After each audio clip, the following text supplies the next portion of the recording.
Welcome to the 2024 SYC Super Slam Ohio, presented by Storm Bowling, brought to you by Cool Wick, official apparel merchandiser of the Storm Youth Championships, by PBA Junior, the PBA Youth Club for bowlers under the age of 18, and by KEGEL, built for bowling. By Turbo 2-in-1 Grips, 3G Footwear, Master Accessories, Ballard's Bowling Academy, by Pinwheel.us, Customer Relationship Management, by T&D Transportation, and by Quality Respite and Home Care. All scoring is provided by Bowlmetrics, official tournament management system of the Storm Youth Championships. This year, all SYC events and tournaments are aligned with charities, Ballard versus the Big C, and Make-A-Wish Utah. Now, live from Columbus Square Bowling Palace in Columbus, Ohio, it's the 2024 SYC Super Slam Ohio. Welcome to the 2024 SYC Super Slam Ohio, presented by Storm Bowling, brought to you by Cool Wick, official apparel merchandiser of the Storm Youth Championships, by PBA Junior, the PBA Youth Club for bowlers under the age of 18, and by KEGEL, built for bowling. By Turbo 2-in-1 Grips, 3G Footwear, Master Accessories, Ballard's Bowling Academy, by Pinwheel.us, Customer Relationship Management, by T&D Transportation, and by Quality Respite and Home Care. All scoring is provided by Bowlmetrics, official tournament management system of the Storm Youth Championships. This year, all SYC events and tournaments are aligned with charities, Ballard versus the Big C, and Make-A-Wish Utah. Now, live from Columbus Square Bowling Palace in Columbus, Ohio, it's the 2024 SYC Super Slam Ohio. Welcome to the 2024 SYC Super Slam Ohio, presented by Storm Bowling, brought to you by Cool Wick, official apparel merchandiser of the Storm Youth Championships, by PBA Junior, the PBA Youth Club for bowlers under the age of 18, and by KEGEL, built for bowling.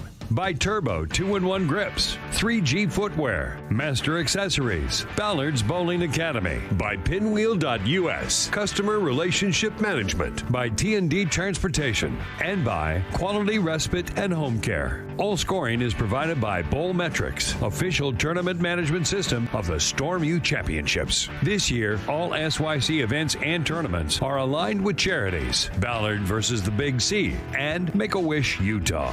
Now, live from Columbus Square Bowling Palace in Columbus, Ohio, it's the 2024 SYC Super Slam Ohio. Welcome to the 2024 SYC Super Slam Ohio, presented by Storm Bowling, brought to you by Cool Wick, official apparel merchandiser of the Storm Youth Championships, by PBA Junior, the PBA Youth Club for bowlers under the age of 18, and by KEGEL, built for bowling. By Turbo 2-in-1 Grips, 3G Footwear, Master Accessories, Ballard's Bowling Academy, by Pinwheel.us, Customer Relationship Management, by T&D Transportation, and by Quality Respite and Home Care. All scoring is provided by Bowlmetrics, official tournament management system of the Storm Youth Championships. This year, all SYC events and tournaments are aligned with charities, Ballard versus the Big C, and Make-A-Wish Utah. Now, live from Columbus Square Bowling Palace in Columbus, Ohio, it's the 2024 SYC Super Slam Ohio. Welcome to the 2024 SYC Super Slam Ohio, presented by Storm Bowling, brought to you by Cool Wick, official apparel merchandiser of the Storm Youth Championships, by PBA Junior, the PBA Youth Club for bowlers under the age of 18, and by KEGEL, built for bowling. By Turbo 2-in-1 Grips, 3G Footwear, Master Accessories, Ballard's Bowling Academy, by Pinwheel.us, Customer Relationship Management, by T&D Transportation, and by Quality Respite and Home Care. All scoring is provided by Bowlmetrics, official tournament management system of the Storm Youth Championships. This year, all SYC events and tournaments are aligned with charities, Ballard versus the Big C, and Make-A-Wish Utah. Now, live from Columbus Square Bowling Palace in Columbus, Ohio, it's the 2024 SYC Super Slam Ohio.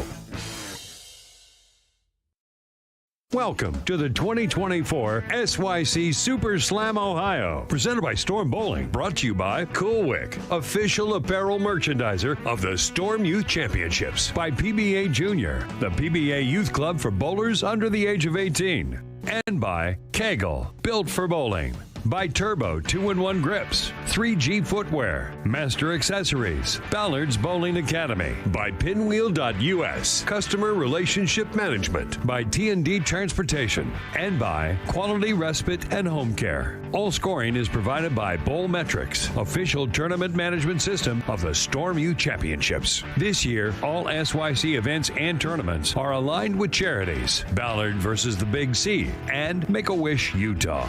Now, live from Columbus Square Bowling Palace in Columbus, Ohio, it's the 2024 SYC Super Slam Ohio. Welcome to the 2024 SYC Super Slam Ohio, presented by Storm Bowling, brought to you by Cool Wick, official apparel merchandiser of the Storm Youth Championships, by PBA Junior, the PBA Youth Club for bowlers under the age of 18, and by KEGEL, built for bowling. By Turbo 2-in-1 Grips, 3G Footwear, Master Accessories, Ballard's Bowling Academy, by Pinwheel.us, Customer Relationship Management, by T&D Transportation, and by Quality Respite and Home Care. All scoring is provided by Bowl Metrics, official tournament management system of the Storm Youth Championships. This year, all SYC events and tournaments are aligned with charities, Ballard versus the Big C, and Make-A-Wish Utah. Now, live from Columbus Square Bowling Palace in Columbus, Ohio, it's the 2024 SYC Super Slam Ohio. Welcome to the 2024 SYC Super Slam Ohio, presented by Storm Bowling, brought to you by Cool Wick, official apparel merchandiser of the Storm Youth Championships, by PBA Junior, the PBA Youth Club for bowlers under the age of 18, and by KEGEL, built for bowling.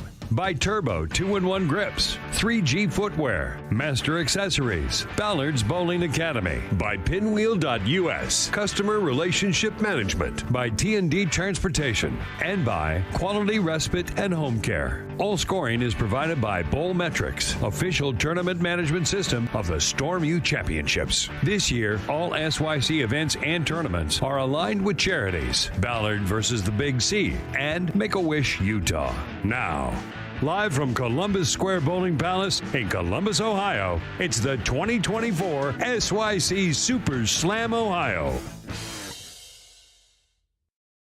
Welcome to the 2024 SYC Super Slam Ohio, presented by Storm Bowling, brought to you by Cool Wick, official apparel merchandiser of the Storm Youth Championships, by PBA Junior, the PBA Youth Club for bowlers under the age of 18, and by KEGEL, built for bowling. By Turbo 2-in-1 Grips, 3G Footwear, Master Accessories, Ballard's Bowling Academy, by Pinwheel.us, Customer Relationship Management, by T&D Transportation, and by Quality Respite and Home Care. All scoring is provided by Bowl Metrics, official tournament management system of the Storm Youth Championships. This year, all SYC events and tournaments are aligned with charities, Ballard versus the Big C, and Make-A-Wish Utah. Now, live from Columbus Square Bowling Palace in Columbus, Ohio, it's the 2024 SYC Super Slam Ohio. Welcome to the 2024 SYC Super Slam Ohio, presented by Storm Bowling, brought to you by Cool Wick, official apparel merchandiser of the Storm Youth Championships, by PBA Junior, the PBA Youth Club for bowlers under the age of 18, and by KEGEL, built for bowling. By Turbo 2-in-1 Grips, 3G Footwear, Master Accessories, Ballard's Bowling Academy, by Pinwheel.us, Customer Relationship Management, by T&D Transportation, and by Quality Respite and Home Care. All scoring is provided by Bowl Metrics, official tournament management system of the Storm Youth Championships. This year, all SYC events and tournaments are aligned with charities, Ballard versus the Big C, and Make-A-Wish Utah. Now, live from Columbus Square Bowling Palace in Columbus, Ohio, it's the 2024 SYC Super Slam Ohio. Welcome to the 2024 All right. SY. Hi, everyone. Hello, Storm Nation. Welcome back to the SYC Super Slam in Ohio. I'm Blair Blumenscheid. That's Chris Vi. And should we just get the elephant out of the room now? Yeah, let's do it. All right, Fire let's get it. away. Let's get it out. So We're a little late. we're late. Yeah, we started late. I know. Everyone call Gary Holzenberg because we don't start late. So what happened was, there was a pair that the staff here was working on, and when they were oiling, the lane machine stopped on this pair. It caused them to have to turn the lane machine on. When they turned it back on, the correct lane pattern was not put in, so we had to re-oil a section of the bowling center before we could get started. So here we are. Yeah, we had some bowling balls hooking a lot on 46 feet. Yeah, That's for sure. But it did not look long. No, I think we had about 10 pair, maybe 11 or so pair. Yeah. Affected. So unfortunately, had to halt that to make sure we have a fair playing field across the house here. And that was only about 15 minute break. So people here at the Palace got to work pretty quickly and were able to resolve the problem. And here we are. Definitely. Dell would like to know, are you playing Lane Man again? Yep. You would not want me touching a lane machine because who knows what you're going to get. You might not get any oil. Yeah. You might not get any. You might get the entire jug of oil on one lane. Yeah, I have no idea how to use an oil machine and a lane machine, but at that. So very, very vaguely. Yeah. No, I am no Anthony Simonson. Again, another reason I'm number 2 on Dell's board. Absolutely. Yeah. Don't know how to use a lane machine. Yeah, but like you said, shout out to the Palace. Obviously, you don't want these things to happen. And shout out to the parents, because we did have a parent that came up immediately, right? Which really helped us because they saw something. Yeah. They were like, this is not right. They came up and told us. We're like, okay, let's correct it. And yeah, I mean, by about 5 minutes into practice, we kind of already knew what was going on. We were trying to figure out what the best way of going about it was. And with 8 minutes left in practice, everyone had stopped and we kind of figured it out, and we knew what we needed to do. So we were on top of it as much as we could be. And it's just one of those, just a little mistake that gets overlooked, and no biggie. There's a lot of things that go into running a tournament and running a bowling center. Yeah. I mean, it's crazy. So, all right, so let's talk about the pattern that they are bowling on, not the pattern that they started bowling on. Yes, which was the house shot, by the way. Yeah. Would have been hysterical to randomly have 10 pairs be the house shot, and then the other, however many pairs, 22 pairs be a long pattern. That would have been some interesting transition.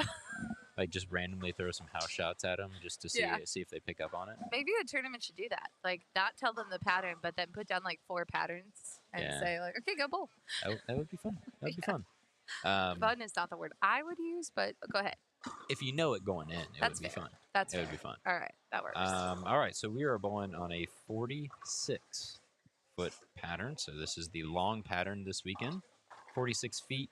We have 27 milliliters, so decently high, but it is spread out along 46 feet, so not going to be super heavy. It is 2.84 to 1 ratio, and the shape of the pattern is kind of in between that 8 and 12 range, which is about the same shape, or at least the same location of the shape of the last pattern we just saw.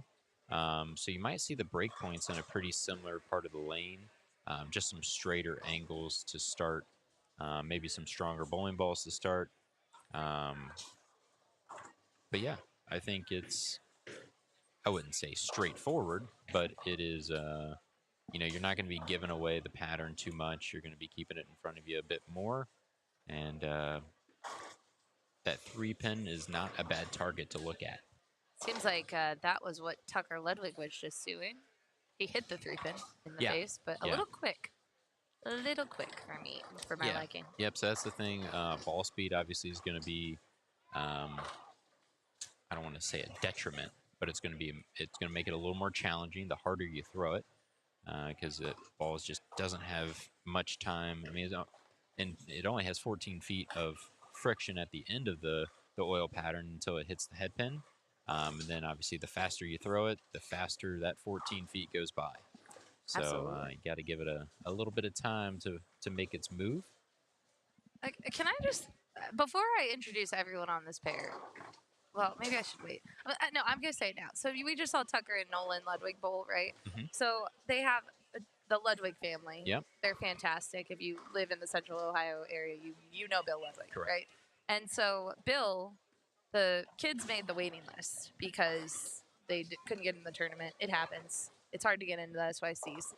At the last minute, they kept moving up the waiting list, as people do. Last minute, we got Tucker and Nolan in because we had like 8 withdrawals this week. It was insane. Yeah, there's a lot going on this week. Yeah. There's a lot going on. So anyway, Bill had a prior commitment. He is umpiring this weekend, but he has had like a star-studded cast of coaches come in to coach these boys. He has called in the A team to make sure his kids are doing all right. Yeah, I mean, I can't. Who was it yesterday that was watching him? It was, shoot, I can't I'm not sure remember. who was here yesterday. I forget now, but right now I'm looking over at Newt McClellan and Danny Higgins. Yeah. Coaching. All right. Yeah, they're in good hands. I'll take that. Anyway. Newt's one of the hottest bowlers on planet Earth at the current moment. He's insane. Yeah, last like 2 months, man's crushed it at Open Championships. He's bowled like 860 or something, and a bunch of 300. Yeah, I mean, I feel like everything he bowls, he's winning right now. So. Oh, he called in Ernest Savu yesterday. Oh, Ernest. Yeah, that's not a bad coach. No, not at all. I'll take him. Anyway, so on our live stream pair, our main live stream pair, that is, we have Savannah Portillo, Nolan Ludwig, Ethan Segna, Addison Cole, Tucker Ludwig, Grace Zerner, and then on the 35 and 36, we got Natalie Yale, Asher Mertz, J.C. Smith, Taylor Stacy, Amelia Lemonowitz, and Caitlin Johnson. And I tell you what, from what I've seen so far, I think Caitlin Johnson has the most appropriate strategy at the current moment. She has strike 9 spare to start, a 4-pin she just left on the left lane, but much straighter angles, kind of keeping it up that right side of the shape of the pattern that we talked about that 8-9 area. A little bit of surface on a cleaner ball because this building just kind of hooks a little bit, so there's a little bit of those stronger, cleaner balls with some surface on them tend to look really, really good here. So she's throwing an attention star, and it's doing the right thing. So I would look, if she makes some good shots here, I think she's going to have a really good game. So yesterday, I had not seen Caitlin Johnson bowl, and yesterday John Martin was in the building, and he goes, "You got to watch Caitlin Johnson bowl. She's good. Yeah, throws it really well. Yeah, it's just funny to hear a Caitlin Johnson. I know, because not that Caitlin Johnson. Yeah, I mean, obviously, she's a couple years younger than I am, but for the longest time, youth tournaments and growing up, it was, she bowled really well, and it's even spelled the same way. It's it's wild. Yeah. Yeah, Caitlin, Shout out to PWBA CJ. champion. She's awesome. She, we had her come on the Evolution Zoom call this year, and we also interviewed her. I think we did like a PWBA month and talked about her winning her first title, and she has such an inspiring story because she really bowled through college, went out, didn't have the greatest years or couple years on tour that she tried to do it full time, and then she reevaluated everything, and now she works in the bowling industry. I think she's a general manager. Yeah, and she loves it, and she still gets to go out and bowl a little bit. And she said, she's like, I never would have thought I was going to be a GM, and now she's really happy. So never know where life will take you.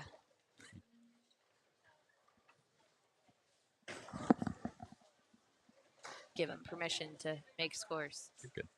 Yeah. Yeah. We all saw it here. There's video evidence. She's good. Yeah, it's fine.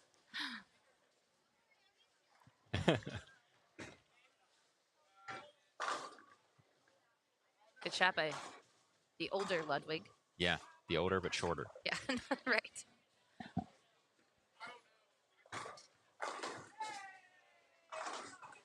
Yes, it is 46 feet, but like I said, not a ton of oil, and it's stretched pretty far. So you could see that front part of the lane transition probably pretty quickly, and I think you're already kind of seeing it.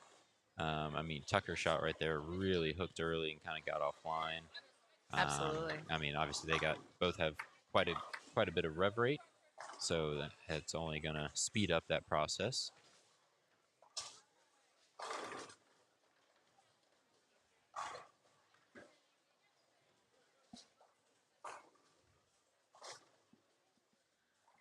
Another two-handed young lady, Grace over there. Man, how many do we have?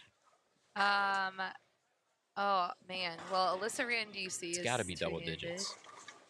I think you're right because we got Grace, we got Anna. Yep. We have Alyssa. We have is it Adriana? Is that Yep. yeah, Adriana? Yeah. I mean, yeah, I'm sure there's plenty more. I think Taylor, right? I think The young Taylor Morgan. Yeah. Yeah. I think it has to be close to 10. I think you're It's right. gotta be. Yeah, it's Yeah. gotta be. I mean, we are. I really think we're on the verge of a lady two-hander on the PWBA tour. Yeah, I think we talked about it either yesterday or the day before. I mean, feels like Danielle Henderson's probably going to be that real big first one to go out on tour. Yep. I'm sure there's some other ones out there as well that have a good chance. I think Maggie Toma. That's what I was going to say. She's great. Still at Arkansas State. She pulled some SYCs. Yeah. And has gotten a lot better. Yeah, she was here actually a couple years ago when she bowled. Yep. I think that was her last SYC, but yeah, I think those two are going to be really, really good when they get out on tour, and obviously it's a whole learning curve once you get out there as well, and you're a little bit more on your own, and traveling you're on your own. There's more that goes into it than just the actual bowling when you go out on tour, but usually everyone kind of finds their clique that they want to travel around with, and that kind of makes life a little bit easier for them. But yeah, I agree. I think there's definitely, within a few years, there'll be a two-handed woman champion. 100%. I mean, Nora Johansson out of Sweden. Oh yeah. I don't know how much she'll be able to come over to the States. But everyone talks about Nora. Yeah, I mean, she throws it great. So yeah, there's plenty of them out there, and there's definitely going to be some to look for in the future. Great shot. Yeah, she's just doing the right thing. She is. Yeah, you said it. Her ball's seeing the middle part of the lane the right way. Still's got enough energy to actually make some shape through the pins. Yeah, if she makes some good shots, I mean, I could see a 260 out here. Like it. Kind of hope JC slid that over, but didn't quite get far enough. Another D-Tang jersey. Man. Another D-Tang jersey. My boy MJ left my jersey and went to a D-Tang jersey. Oh, how'd that feel? Hey, D's my doubles partner. All right. D's my boy.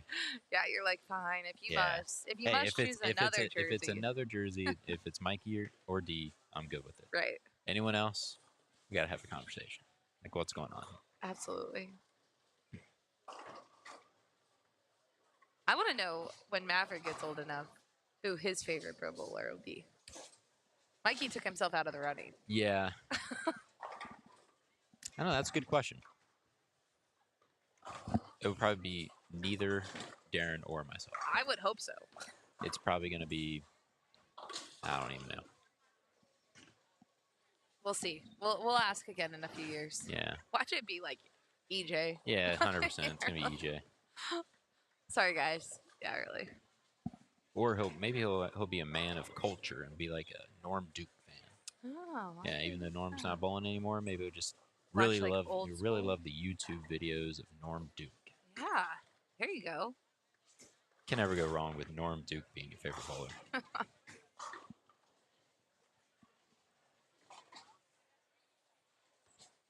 I used to ask the youth bowlers who their favorite Pro Bowler was. I might bring that back again in the live stream questionnaire that they'd never fill out.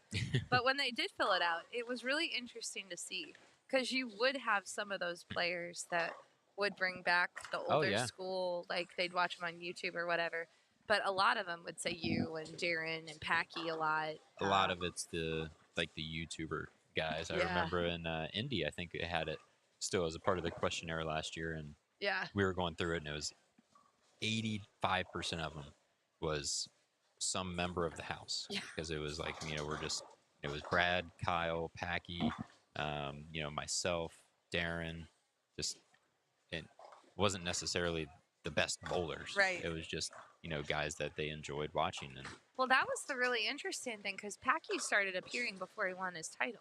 Mhm. And I was like, where is this coming from? Yeah. And then I realized, like, oh, YouTube, right? Like, yeah, Brad and Kyle are huge ones for him. Like, yeah. yeah, I just think it's one of those, well, Packy just kind of has that personality that, kind of encapsulates you. And, Yeah. He's super entertaining and he's fun to watch. He makes everything a little more lighthearted, but at the same time has the passion when he needs to have the passion. So, yeah, Packy's just all around a good dude. He's a super nice guy, too. If you're going to root for something, Yeah. I have to. That was a trick shot that Grace just did over there. Absolutely. It took the 6 out of the 1, 3, 6, 10. She looked back like, did that really just happen? Yeah. Yes, it did. Yeah.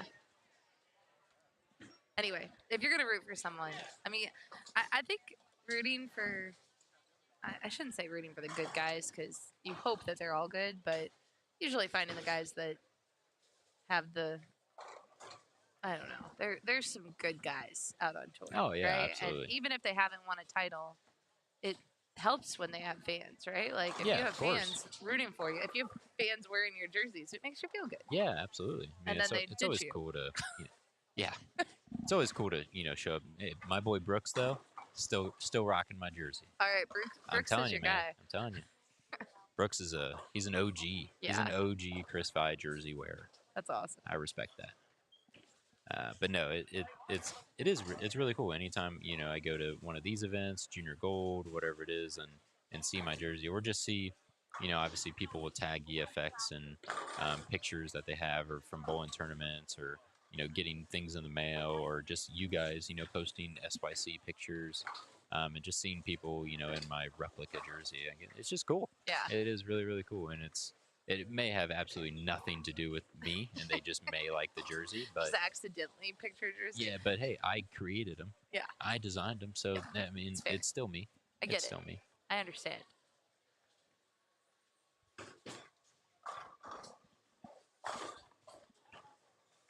We got some strikes over here on 33 and 34. I was trying to look and see.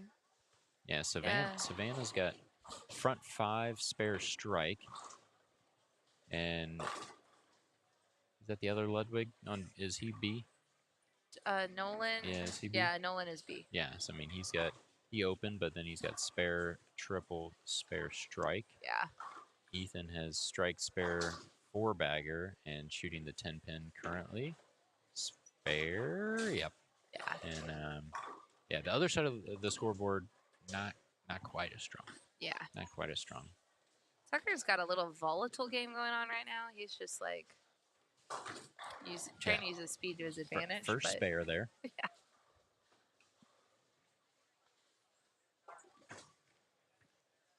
But yeah, we got some good games going over here. JC's got front 3. Had that split that she almost made. And then Yes. 4-pin and strike. So she's doing the right thing. I think her and Caitlin are kind of on top of each other. So we're seeing a couple of the shots go high now, to where I think they're going to have to start making some minor moves. So there's a lot of surface on that rack too. Yeah, a Yeah. lot of surface, and that typically will happen on these longer patterns. That as soon as people hear long, they immediately go grab an Aberlon pad, and usually it's the lowest number that they can find. What do you think of that? It's not smart, Right. just not smart at all. It's way more. You gotta look at the volume total rather than the length of the oil, because that matters just as much. Because if it's 46 feet and 30 mils, that's a ton of oil. But if it's 46 feet and 20 mils, that's not a lot of oil, and it's going to move very, very quickly. But then you take the same amount of volume. It's what, 26, 27, I think is what it was, 27. And, that's in 46 feet, but you take 27 and put it in a 39-foot pattern. That's a lot of volume. Totally. So it's you got to think of them as a pair. They kind of go with one another, and I think that's where a lot of people kind of get themselves in trouble. Is they hear a long pattern, they just hit a bunch of their bowling balls with a bunch of surface, and then in 2 games, the entire front part of the lane is gone because there's no volume on there, and they are in trouble because their bowling balls are hooking as soon as they touch the lane and going forward.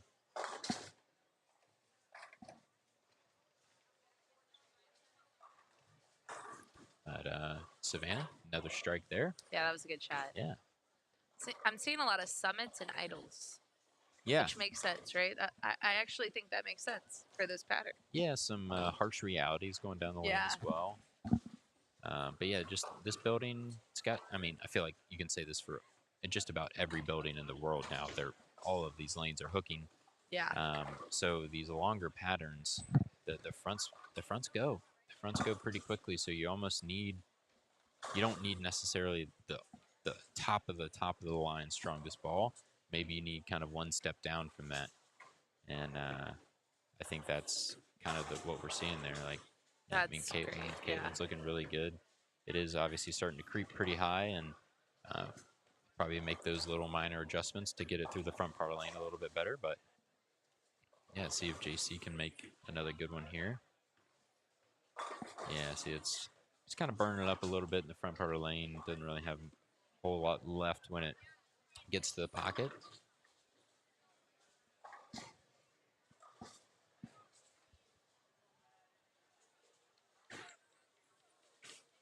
Ethan uses the entire approach. He's tall, but He is a tall dude. The back of his shoes are off of the approach when he starts. Yeah. Oh, we got some deadwood here. Avoid that, please. Thank you. Ooh, that was scary. Yeah, especially in those clear plastic balls. Oh. Yeah. Gives me some nightmares. Agreed. Oh, Savannah broke up a split there. But yeah, hey, if anyone in the chat has any sort of questions about anything for me or Blair, go ahead and fire away. Obviously we're going to talk as much as we can about these awesome young individuals out here, but 100%. We can have some sidebar conversations as well. At least, hopefully, maybe we can put some education out there. Absolutely, and I think the game 2, I think Danny Higgins is going to come in and chat with you. Yeah. Can't go wrong with Sir Dan Higgins. He's like I can't even say enough about Danny Higgins. Like, he is really good. He's a really good player. Yeah, 100%. And he was one of those players that did go bowl a little bit on, like, the regional tour. I'm not sure if he ever committed to the national tour full time. No, I don't think he ever did full time, but he bowled some stops here and there. Yeah. Especially, like, when the Players was in, we used to bowl at Wayne Webb's here in Columbus. He would bowl that event because, obviously, you know, basically stay at home. He's bowled the last few years. He's bowled the U.S. Open. He's bowled the PTQ to be able to get into the U.S. Open. So he's just one of those amateurs that can show up and still make a cut. And yeah, you're like, really? He's one of those. If if we were fortunate and bowling paid a whole lot more, he would be on the tour. 100%. Yeah, like a PJ Haggerty. Like like those type of players. Yep. So it's a treat to get Danny. He was one of the called-in coaches for the Ludwigs. Yeah, you can see just how early that ball is hooking for Tucker. I don't know if you can actually see it on camera. Probably not. Yeah. But, you can literally see the colors on the bowling ball rotating before the arrows. It is wild how early the ball's hooking over there on that lane. You can kind of see it deflecting as it goes through the pins, but, when it's 22 off your hand with a 520 rev rate, you can get some of those light hits. Yeah. So he just gets a little on the ball. Hey, we have a good question. And this one is a great question because I think a lot of kids want to know the answer to this too. But Goody wants to know: do you carry new surface pads to every tournament? Not necessarily new, but I mean we're fortunate enough. We have a a tour team out there that they're usually carrying around pads, and they typically have newer pads. But yeah, if I'm going to a tournament where it's not a PBA tournament, and I know there's not going to be a tour team there that has that stuff, yeah, I always have that stuff with me. You just never know when you need it. Right. You just never know when you need it. But learning how to use it appropriately, I think, is a really big key. I was actually having a same conversation with a parent during the lunch break. Um, Funny enough, they were actually watching this last night. They went back and watched. She wanted to watch her game on the live stream pair, and we were actually talking about her having a lot of surface on her bowling ball and maybe not being in the right part of the lane. And so her dad came up and like he was very nice and was like, hey, like I just want to learn. There's a fly in here. He's like, I just want to learn, like, maybe what could we have done? What do you think may have been better? Was that too much surface? So I mean, just trying to learn, and that's what it's all about. I feel like that's the best part about us being able to be here is being able to answer those questions. And actually, I mean, because I think it was either her first SYC or they really just kind of started getting into tournament bowling, so they don't really know the ins and outs of everything yet, and that's pretty much. Or they don't really know, kind of what to do, what not to do, what could have been better. And yeah, so just being able to kind of talk through that and say, hey, maybe this might have been a little bit better idea. And, moving forward into tonight, maybe you can try this, maybe you can try that. And yeah, so it's pretty cool. And just being able to, mess around with Avalon pads and practice and seeing how much they change your bowling ball and how they change your bowling ball and what they do. I think it's a super, super useful tool. Yeah, and that's why we do the live stream, right? The live stream is designed, like, if you're ever on the live stream, Perry, and we say, like, oh, maybe that isn't the right ball. Like, we're doing that because we want you to learn, right? We're not calling you out. Yeah. Like, 100%. Because, like, I know, at least when I was younger as well, I don't do it nearly as much anymore, but I know when I was younger, if I bowled a game on the TV pair, I would go back and watch it. Right. And it's way easier to see some things from out here than it is up at the foul line. Yeah. And there's some times where I'll throw a shot and I'll just like be super, super confused, and I'd walk back and Jim Callahan, or the year before, Sean Ryan, Rob Gottschall, and all the guys that we have helping us out, Tim Mack, they would be like, dude, like, just move 3 left. Like, you're way too far right, or you're doing this, or you're doing that.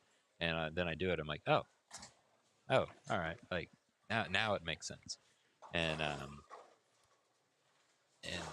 so it's just sometimes you're almost so close to it that you can't see. And if you can take that step back and kind of watch it from a bird's eye view, then you can kind of understand a little bit more about what's going on. And I think that's a really good thing.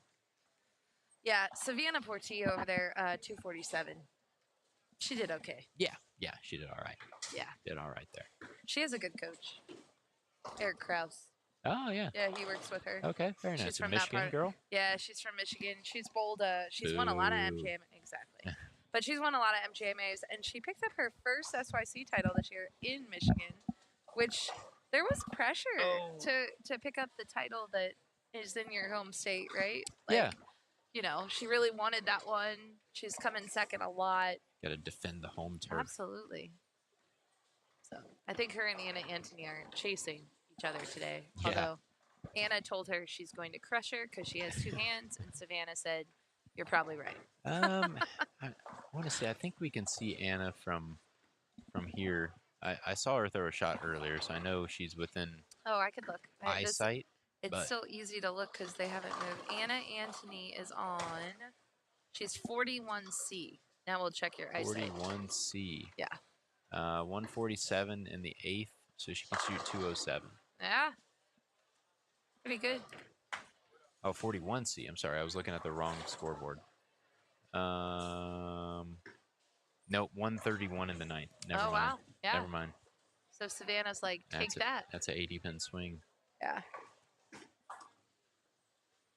Oh, pick it up. All right, so we will take a very short break while the bowlers move pairs. Chris, you're going to stay in here and chat with the Danny Higgins. I will. You know, Sir Daniel Higgins himself. You know, Dan coached me when I was a bumper bowler. No, I did not. He would come back from bowling on the weekend, and I bowled at Sequoia, and he did. Yes, That's funny. he was like the first coach. He always Nice. jokes about that, so it's really funny. He was the cool pro, you know. You have those, course. right? Like, yeah. like you are to Asa and Bam Bam. Oh, by the way, Bam Bam and Asa have a bone to pick with you. A bone to pick with me. What'd I do? Yesterday in the live stream, you said Bam Bam shot 300. Asa shot 300. Oh, you're right. You're right. Bam Bam's the one. He shot 297 or 8 or something like that. Yeah. And that's the funniest video I've ever seen in my entire life. I wish we were able to throw it up on air, because it's like he has 180 300s. Like he literally like threw the 10th one, just walked back, just like whatever. Threw the 11th one, walked back, whatever. Like he does, yeah, just like no big deal, whatever. Like zero like excitement. Yeah, I think he left the 3-6-10. Yeah, 3-6, 3-6-10, something like that. He didn't shoot 300, and he came walking back. He was just like it's all good. I'll get him next game. Like just like the funniest, like the most professional, like casual, like no big deal. Like, he's crazy. It's so funny. Anyway, so well, funny. Asa needs my you. apologies. Yeah. My apologies. There you go. I will make it up to him somehow, some way. He said he was never going to watch you on live stream again. That's fine. That's probably good for them. That actually is. I'm just that's kidding. probably a good thing for him. I'm just giving you a hard time. I can do that because they like live at your bowling center, so it's fine. They're there all the time. They Just, we're at the pro shop, and I'll just peek around the corner, and the Bam Bam's just standing there. They're awesome. They're great people. They are. We love that family. And the other thing, not to take away from the bowlers we're watching, but I see this a lot where the parents, by now, you've spent the last 2 days together, but Bam Bam and Asa's family, they immediately start cheering for all of the children on the pair. Yeah. Like, they're the best cheering squad. Yeah, they were up at the TOC this year. They bowled one of the pro-ams, and I mean, they're just the greatest people ever. Yeah, like just, whoever it is, they'll cheer for you, which is great. Absolutely. I mean, they were on a pair, and there was, I think there was 10 on a pair, 8 on a pair, or whatever it was for that pro-am, and they're literally just the happiest and most excited. They've never met the other 6 people on this pair, like ever met these people, and they're like calling them by first name and cheering them on and super happy for them. So yeah, just good people. Absolutely. Yeah, we kind of started seeing that transition here for Caitlin and JC. I mean, they're basically kind of on top of each other there a little bit, and ball's just starting to hook a little bit early for them, and unfortunately they just weren't able to chase it far enough left and to be able to keep up all of those strikes they had going on early. All right, Chris. Oh, wait, I lied. Oh, yeah, we are going to take a short break, and we will be right back.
we are back, and I have moved. I'm no longer in the. Guest seat? What would this be? The right? Yep. Left? I don't know which. I guess it'd be left on camera. Oh, that's true. But we are back. We are back for game 2, and I am here with Mr. Dan Higgins. Dan, thanks for joining us. Thanks, Chris. Local Storm staffer, fantastic amateur bowler. I would say professional, but do you have your card? You're good. You can sit. I do not have a card. Yeah, so you're an amateur bowler. I'm an You're what Mikey would call a professional amateur. There you go. Yeah. All right, so we have 2 new pairs in front of us here, and read off some of the names here. We have Lydia Gordon, hometown kid, Presley Rain, Isabella Heathcox, Quinn Aarons, Taryn Murphy, and Skylar St. Angelo. And on the other pair, we have Gracie Dunn, who's here on lane 35.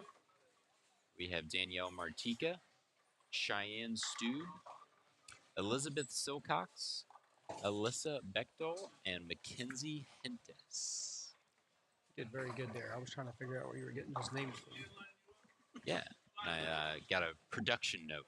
There you go. I got a production note from our fantastic tournament director, Leanne Holstenberg, that Gracie Dunn, 2-time medalist this weekend. Oh, wow. And we've bowled 3 blocks, and she's medaled in 2 of them. So has a very good weekend going so far. So I'm a little unfamiliar. Obviously, I follow the SYC through being on Storm. Mm-hmm. But my question is the medals you just referred to. Like, I heard this was 4 different, they had 2 patterns yesterday, 2 today. Yep. Yeah. So, So I'm unfamiliar how the process, like how it works. Like you said, they medal. So they can medal in each. yes. Yeah. So there is Each an pattern. overall medal, which will be handed out later tonight. But every round there is a medal as well. But the I guess the overall champion will get the trophy and all that kind of good stuff. Is And there age divisions or is it? yes. Yeah. Okay. So we have U12 boys and girls, U15 boys and girls, and U18 Gotcha. boys and girls. So That's pretty nice. yeah. So these will be over here on 33 and 34 is U15 girls, except for Presley Rain is a U12 girl. And then here on 35 and 36 is U15 girls with Cheyenne Stube being a U18. Okay. So mostly U15 girls in front of us. We have one. I'm sorry, Mackenzie Hintis is also in the U18. So 2 in the U18, 1 in the U12, and the rest in U15 division of the girls here. And also in front of us here, Alyssa Bechtel, who is not currently up, but she won the gold medal this morning. So she led all of the U15 girls on the second medium pattern, 41 feet, earlier this morning. And she's a big sports fan. So I was told by Blair that she usually gives out, some people fill out a bio. Kids are not very good at actually filling them out, but the kids that actually do, they have some pretty funny stuff. And she likes to give random shout outs to Cincinnati Bengals players. But she used to shout out T. Higgins. She no longer does anymore. No more. He's not there no more. Yeah. So she's moved on to bigger and better things, and she now just doesn't care about it. Doesn't care about it. Yeah. Yeah, so you said this is their first time It's my first time at an SYC? experiencing it live. Yeah, so what do you think? This field's pretty talented. Good portion of them, and then the ones learning. It's nice to watch, but I mean the field is talented. It's nice to see that. The competition and the learning of the sport on these kind of patterns. Nice that the knowledge is being learned at an earlier age than it was when I was younger. Yeah, and even the same for me. Like, I mean, I bowled some JCBAs and stuff like that, but I mean, we didn't have nearly the amount of events to bowl as what these kids do, and they can pretty much practice their game year round. I think about that too. I look at it and say, I never had nothing like this. Yeah. I think the Dayton Capri Junior Masters. Junior Masters was Yeah. the only thing that was big. Probably when I left when I was 19. That's 30 years ago. Yeah. So that was the only thing I knew that was really big to bowl as a junior bowler. Yep, and tournaments still exist. Didn't quite have the pool as what it was, but partly due to there just being so many of these events Other options. that you just kind of have to pick and choose. And it's great for these kids because they have those options. They can stay a little closer to home and bowl an event, or they can travel states away and bowl a bigger event. So it's just a really good thing for them. Curious how many of these bowlers actually travel to each one. I know there's a handful that probably bowl the majority of these SYCs. Yeah, there's a. If I'm not like what I've seen through the chats, Mhm. like a lot of these have traveled pretty far distance to bowl. Yeah, there's a decent amount. I know we have some California bowlers. I don't know if there's any of them on this pair, but I know we do have a few from the California area. We got some Vegas bowlers. I mean, a lot of Milwaukee, the Wisconsin area, the southern Minnesota, Chicagoland area. A lot of those bowlers. We got a lot of bowlers here from Ohio. So it's awesome. We got bowlers from everywhere. How was it with Blair in the booth? She's a pro at this. Yeah. I'm not. This would be one of my probably under 6 times in a booth. Yeah. Well, I mentioned before with Blair, I said, hey, if anybody out there that's watching has any sort of question that they want to ask either of us, feel free to fire away in the chat. Oh, yeah. I know we have one here from Marvin talking about what the difference between drilling a ball pin down versus pin up. And, it's quite a bit different. Those pin down balls are, they basically, you're weakening the ball, right? I just try to put it as simple as possible. Pin down, you weaken the ball. Pin up, you make the ball stronger, or you give it more flare potential, more overall hook. Pin down, less flare potential, less overall hook. Try not to complicate it too much. Well said.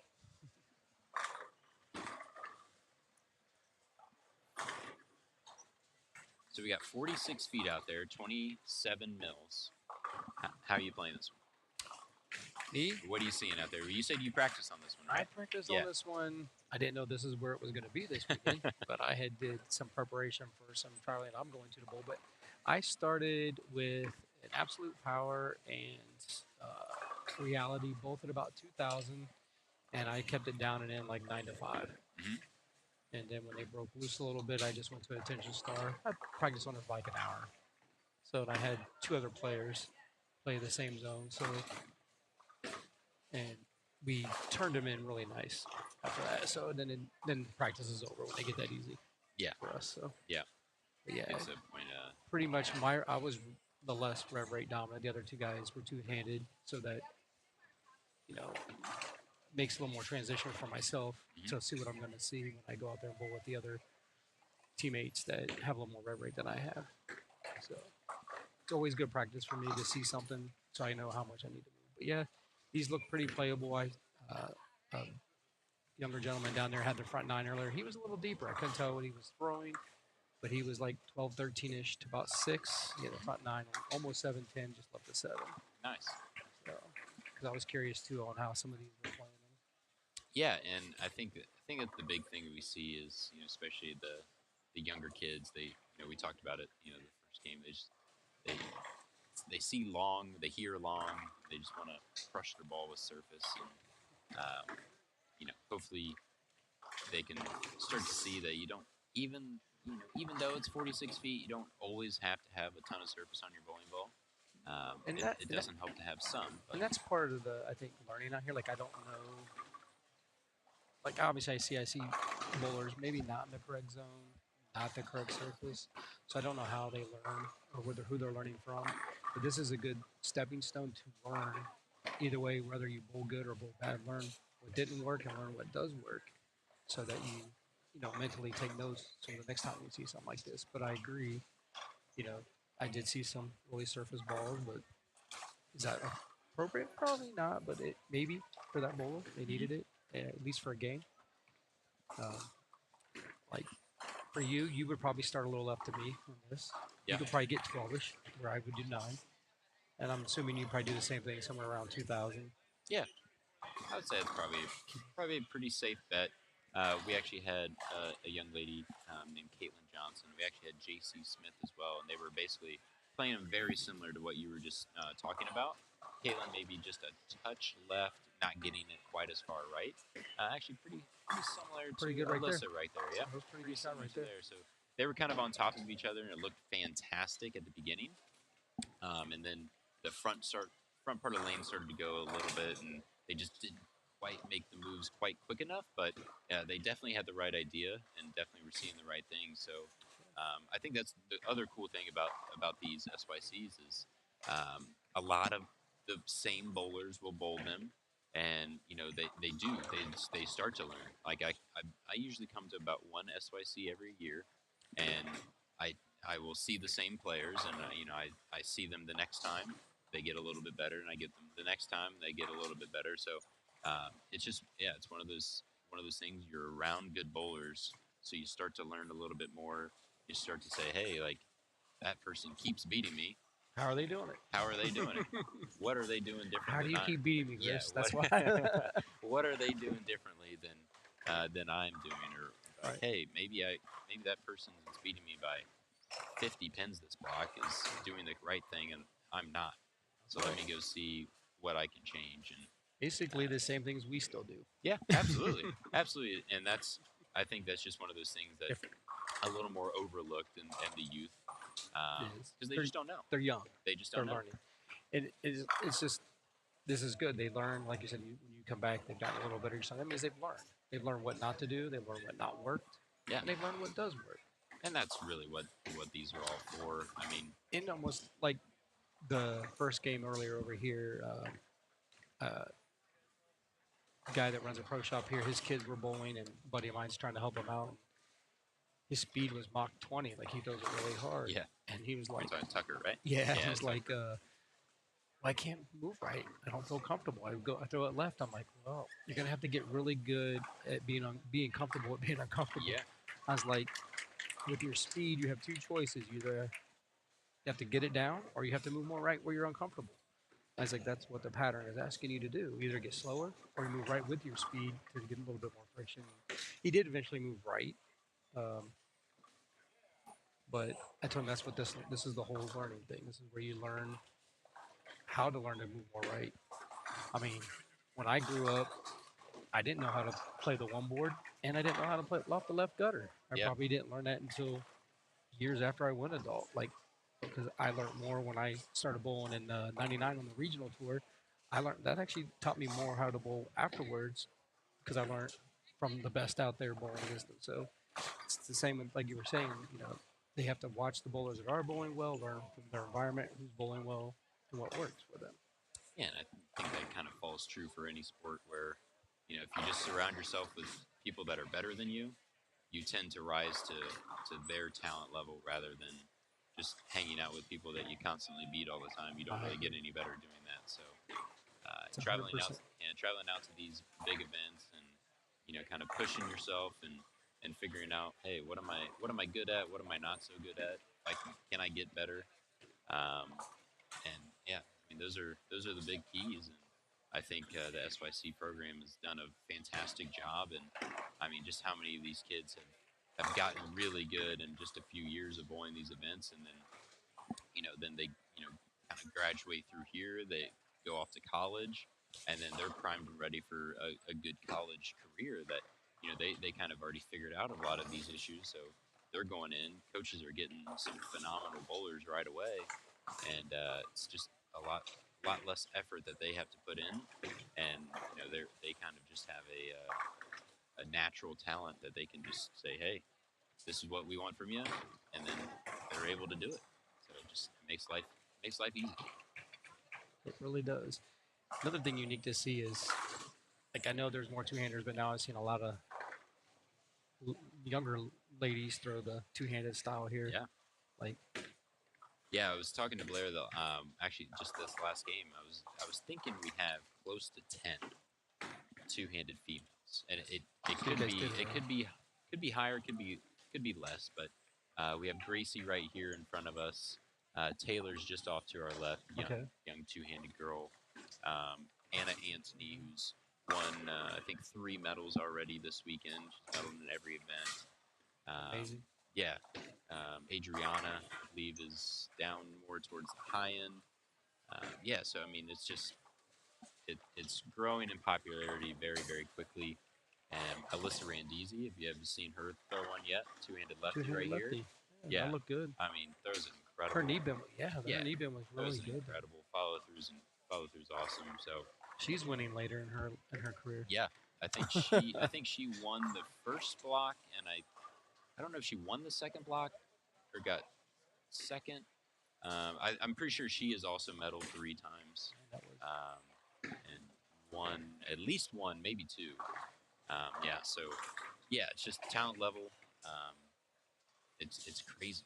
It's just impressive. crazy how young some of these bowlers are and how good they are. Yeah, and that's just this little region. Like I said, some come from all over the bowl, but then, like you said, when they travel, SYC travels to other states, you actually get more regions from bowlers from the other regions wherever it's at. And there, so it's like there's even more. Yeah, So it's nice to know that it's growing more at a youth age than it ever did. yeah. A lot of people will be like, oh, youth bowling's not very good. We don't have a youth bowling program, and blah blah blah. And then you come out and see this, you're like, what? They're not talking to the right people. Yeah, and their association, because it's there. There's things there. They just have to communicate with their association. Say, hey, there's SYC. There's other junior tournaments. There's this. There's that. They have to ask questions. Absolutely.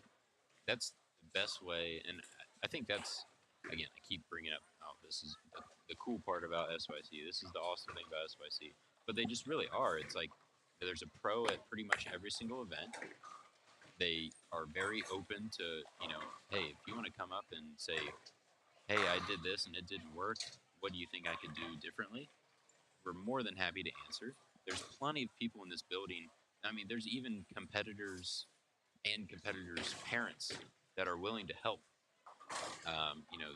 There's I can't remember who it was, but there's a family that couldn't be here this weekend because there was another sibling had another event that they were going to that one. So this young lady traveled with a whole other family. Like, so she's not on her own because she's with another family, but an entire another family who this girl is theoretically competing against is is taking care of her for this weekend. So Very nice. yeah, it's just kind of a family environment. Yeah, did you see Taylor throw one? The young girl. Yeah, Taylor. How? Yeah. I How don't know young? how old. I don't know how old she is. How can you say old? Wow. I say young. Like how young? Yeah, I don't know how young she is. And she just made that bucket like it was nothing. Oh yeah. Like, yeah. and I don't want to shoot that bucket. Yeah, she's a big. Look at there. She's a big Daria Paiute fan. Okay.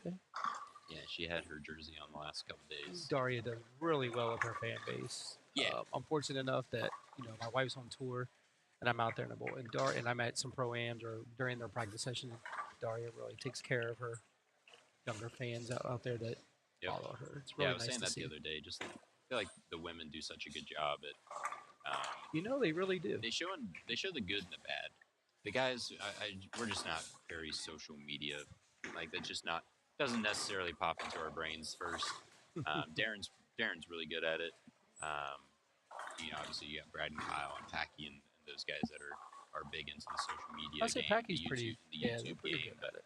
It's but just the women. I mean, they show the highs, they show the lows, they show the good, the bad. Everything. And I think it just makes them a little bit more real and a little bit more. These girls can say, hey, like, they shot 140. Like, Well, it's not a big deal. and it's if I really shoot nice because 140. any women's sport, I like to see that because, I don't think in a lot of sports women get credited for how good they are, things they are. So it's nice that younger women bowlers have something to look up to for our women's tour. Absolutely couldn't agree. Del Ballard said hello. Oh, hi Dale. Yeah. I just saw Dell last weekend. Is that Dan getting higgy with it? Yeah, just saw Dell last week. Good to see him out. Actually, I saw him the last couple weeks being on the women's tour. He was out there repping for our Storm ladies. Yeah, how's Jen been bowling out there? Like a roller coaster. Yeah. Good, then bad, then good, then bad, then good. Just one of those years. I feel that.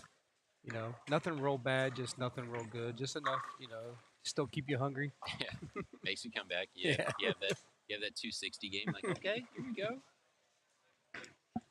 Yeah, even I enjoy it. Like when I go out there, I enjoy watching her bowl. I want her to bowl well, obviously. Mhm. So yeah, I enjoy that, and I enjoy watching the talent out there. Like people don't understand how good they are at their sport, and I compete against you guys in a couple tournaments a year. People don't understand how much better the tour players are, and a lot of people want to consider me as a great player, and I was like, oh, I'm a good player. I can compete against the best, but your level of play and all the bowlers out there are so good, and the average bowler just don't. They have a hard time seeing the difference, to whereas I can see the difference because I play it, and you guys are a tier better, just like the women are a tier better. So I love to watch good bowling because when you watch something that you want to try to do and you're good and they're good at it, you're like, man, I want to be able to do that. Mhm. Just like now they're learning and they look up to the other girl, I want to do that. Yeah, and I think part of it is like some of the guys just make it look so easy. It's like EJ just kind of gets up there and just kind of He don't count. He just kind of throws He it just and he's it just different. goes where it's supposed He to is- and it hooks and it strikes and Yeah. it's like oh, all right, like whatever, like it's not that big of a deal. Right. And, somebody else goes and does it and it's like, oh, okay. He's it's not one that that big a deal. he's one that all these bowlers should look up to because like he'll shoot 150 and not get mad or say I don't give a darn and go next game and shoot 280 or better. Yeah. That's just what he does. Yeah, He knows how to put the bad behind and go back and execute what he wants to do. I equate it a lot to watching golf because it's like you watch all of those guys and they're all so good. It's like it can't be that hard because they make it look so easy, and then you go out there and do it, and you're like, oh boy, Where'd my ball go? yeah, oh boy, like why does it look so easy when they do it and so hard when I do it? And I think that's kind of missing in bowling because if you go bowl league, they make the lanes so easy that even if you don't necessarily throw it where you're supposed to, it still kind of goes where it's supposed to. Right. I kind of refer that to a lot of people who ask, like, what's the difference? Why do people average 230 in league and you go out to there or even like nationals or anything, people don't average 200? I was like, when you go play putt-putt at the Fun Family putt-putt course and you can go -5 or -6 playing putt-putt, Yeah. but if you ever go play golf, you can't break 100. Mm-hmm. I told them that's the difference. I said, league is a putt-putt condition you're bowling on, and when you go to these tournaments, it's like playing a golf course. Yeah. The only problem is you can't see the sand and water and trees Correct. unless you know what your ball is breeding. Yeah, we got the invisible playing field here. It makes it a little tougher. So that's the only way I really compared to the people who ask. But it's like, and it's hard for them to do it. But yeah, it is funny. It's like some people do make it look really easy. Yeah, and it's I think that's where some of the credit gets lost. I'm gonna watch this. Oh, she's done. Yeah, yep. She just threw another one there. She should be somewhere in this range. She'll still That's be just within amazing. sight, She's young, so little, and two-handed, and can get it down there and just make a spare like it's nothing. I mean, she bowled 156 on a 46-foot like sport condition pattern. right. Like, I would say for her age group, that's probably pretty good. yeah, absolutely. Because considering looking at her score, she missed really one makeable, the 9 miss. Other than that, like she made a bucket, made it, a split, and I don't know what the 7 count was, but for her age category, like the 9 miss is probably the only thing she's probably upset about that game. Yeah. And I realized too, we have Cheyenne right in front of us as well. She's also a two-handed bowler, bowling on one of our featured pairs. So, yeah, I think we got to be over 10. What, 3 right here, 4? Females. Maybe? Yeah, I mean we got 2 just on this This pair. We got 2 Two on over that pair. Yeah, I mean there's 4 just right there. I know Anna's not too far away down there. Yeah, I remember not too long ago, I went to a tournament, probably about 6-7 years ago, and I was the only one-handed player on the pair, and and I roll with lefties and righties. Yeah. It was like, whoa, who am I getting? Who am I watching? Yeah, absolutely. It's just getting more and more that way. Yeah. Everywhere you go. Fun to watch. If you can do it, you can do it. I've tried it. My back won't get in that position. It's really hard to do. Kudos to Walter, who learned how to still do that at his age, because Yeah. I'm like, my back won't move there. But He I made think it it's work. still fun to watch. I like watching it. It's fun to watch. It's powerful to watch. Just like everyone likes to watch the big curve. Or I just like the sounds of the pin when your guys hit it. Yeah. Because mine never sound like that. It's like watching Bryson DeChambeau hit a driver. Just Right? Mine just doesn't sound like that, and it doesn't go that far. Nope. You know, and if you watch golf, like I went to the Memorial to watch golf, and you hear it there, and when you hear it on TV, it says, "Man, mine still don't sound like that." Yeah.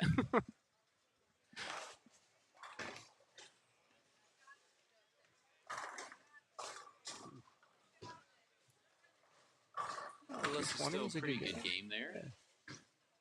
220s. That's a good spot for that. Yeah, absolutely. Yeah, a couple good games on that pair. A couple 2-0s. They got a 220 here.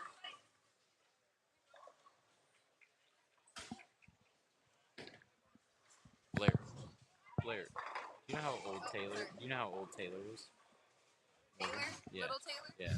She is 9. Okay. I think 9. 9. Yeah. 9 or 10. Yeah, Very so good. Very nice, I man. wouldn't have guessed 10. Very I would have nice. guessed 9 or so. But yeah. That's impressive. I can tell you right now, And I'm pretty sure she's been around for a couple years. I think she was. Okay, I think that's she was pretty at good. I think she was at the SYC here last year I can tell you, I or 2 years ago. pulled a major thing at 8 years old, and I think I was happy when I shot 120. Yeah, and not on a sports shop. Right, and I'm seeing 150. Yeah. And I'm sure that's not her high game. Oh no, You know what I she's mean? probably So it's upset. like- Yeah, she's probably right. upset about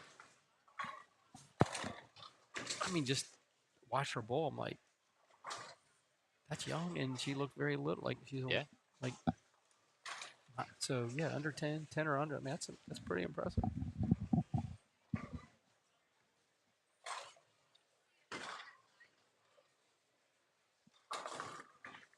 What do you think we're going to see here coming towards like Game 5? Think we're going to see some big curve? You think we're going to just see some more kind of like the old school type of fallback? I don't know if we're going to see curve in this area. Are we going to get any of the higher rev rate players? coming? We'll get some of the younger. Looks like we got some U12 boys. Maybe I don't know. Maybe next game might be the game after, and then we got some of the U15 boys. I can see that will be on after that as well. So I bet you still some rev rates. Still some by game two-handers. 5 probably. I think whoever hit the pair where Nolan and Tucker started, because the guy that was helping him hit some balls on surface starting to play right. Yeah, They'll have some bounce on that pair. yeah. So and, yeah, you'll probably see more curve on that pair to miss. But I still think being the longer pattern, I still think keeping it more in front of you, but more of a fallback angle, Yeah. tube type shot is probably the best bet. Get the ball to go through the pins the right way. And it's funny because it's like an old school way of kind of bowling, like the fallback. It's Hey now, it's not really an old school way, but it's like that's kind of what it was, right? To where Right. it's like the bowling balls at around those times they just didn't shape a whole bunch down lane, so you kind of played the fallback. Yep. But ironically, I find that kids are better at it than like I would say around my age.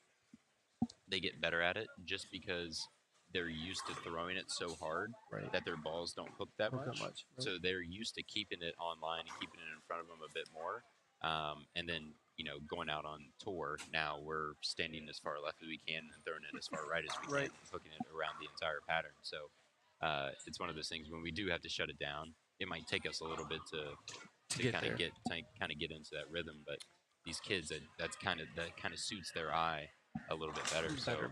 I I think as they I'd say get some older, good games. they'll learn that. oh, absolutely, it's a speed thing. To learn this now is good, but so watching the tour, you guys are good at going this way, but you guys also get slower, which bowlers don't understand, or some of the fans don't understand how much slower you guys are getting it to do that. They see the RPM and think RPM, they gotta throw it hard, but no, when you watch you guys on the TV, it shows it like 17, 18. which is still firm, Yeah. but it's But that would also be reading 15 and a half. Right. Like, if you're bowling at a center that has the miles per hour up top, which they actually do and here. I think that's where they get the confusion. Yeah. See that they don't realize you guys are actually throwing it slower to do that. Yeah, and it was something I had no idea how to do when I first went out on tour, and it was something I had to learn, and I've gotten better at. Oh, yeah. And that's all it is, right? It's you get into an environment where you have to do something. It's adapt or die. Yes. And you kind of got to do what you got to do, and learn it and practice it. Yeah, I think these kids, once they get a little more experience under their belt and see a few different things, and you'll see it. That's another two-hander, right? So Yeah. There's Yeah. 3 on Got this another pair? one. Or where's? No, that was. Yeah, so they were left. Yep. They just started. It's a new pair here. So they were left of the other pair that was over. So Yeah. okay, so that's 5 within 5 pairs. Yep, we have. Let's see here. We have Joseph Martika, J.J. Yelton, Daisy Newton, Rylan Mills, Stevie Newton, who's the two-handed young lady on 36, and Ryan Liam. So that is that pair right there on 35 and 36, and they'll be finishing up here on 33 and 34, and we will be taking a short break. Dan, thanks for stopping in. Yeah, thanks, Chris. I appreciate it. Yeah. Good to chat with you. Absolutely. Good to chat with you as well. And you're headed out to USBC Nationals tomorrow, right? I leave tomorrow. Yeah, very nice. Well, best of luck to you. Thank you, sir. And let's watch this final shot here on 34, and then we will be back.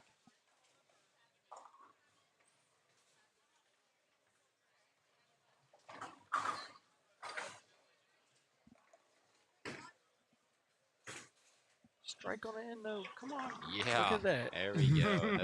That's how we got to send it to commercial. There you go. And we are good. We'll have Blair come do the dirty work.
All right, and we are. What is going on? I left the booth, and now. Oh, is it this side? No, I don't know what's happening. Oh, it's your side. I can't fix it. So anyway, all right, welcome back. I am joined by Hillary Crawley. Greetings, Storm Nation. Greetings. Parents, grandparents, I friends, love it. I know, family. exactly. Everyone that's listening. You are the mom of the Alex Crawley. I put a "the" in front of it. I like that. Yeah. I am. He's bowling U15. It's his final year of U15, which I cannot believe because it feels like it was U12 yesterday. I know. I feel like I was U12 yesterday too. Final year of U15 is that what you just said? Yeah. Final event? He turns 15 Stop. in junior gold in July. No. Yeah. So he's gonna be in U18? Mm-hmm. What? I know he doesn't. What? Folks, if you haven't seen him, he looks like he's about 12. I know. Serious. So He's Yeah. tiny. He's a tiny guy. Oh man. All right. Well, we're gonna get some parents' perspective on the SYC, but I'm gonna introduce the bowlers that we are watching. We have Joseph Martika, JJ Yelton, Daisy Newton, Rylan Mills, Stevie Newton, Ryan Ryan Leam, Samantha, no, wrong way.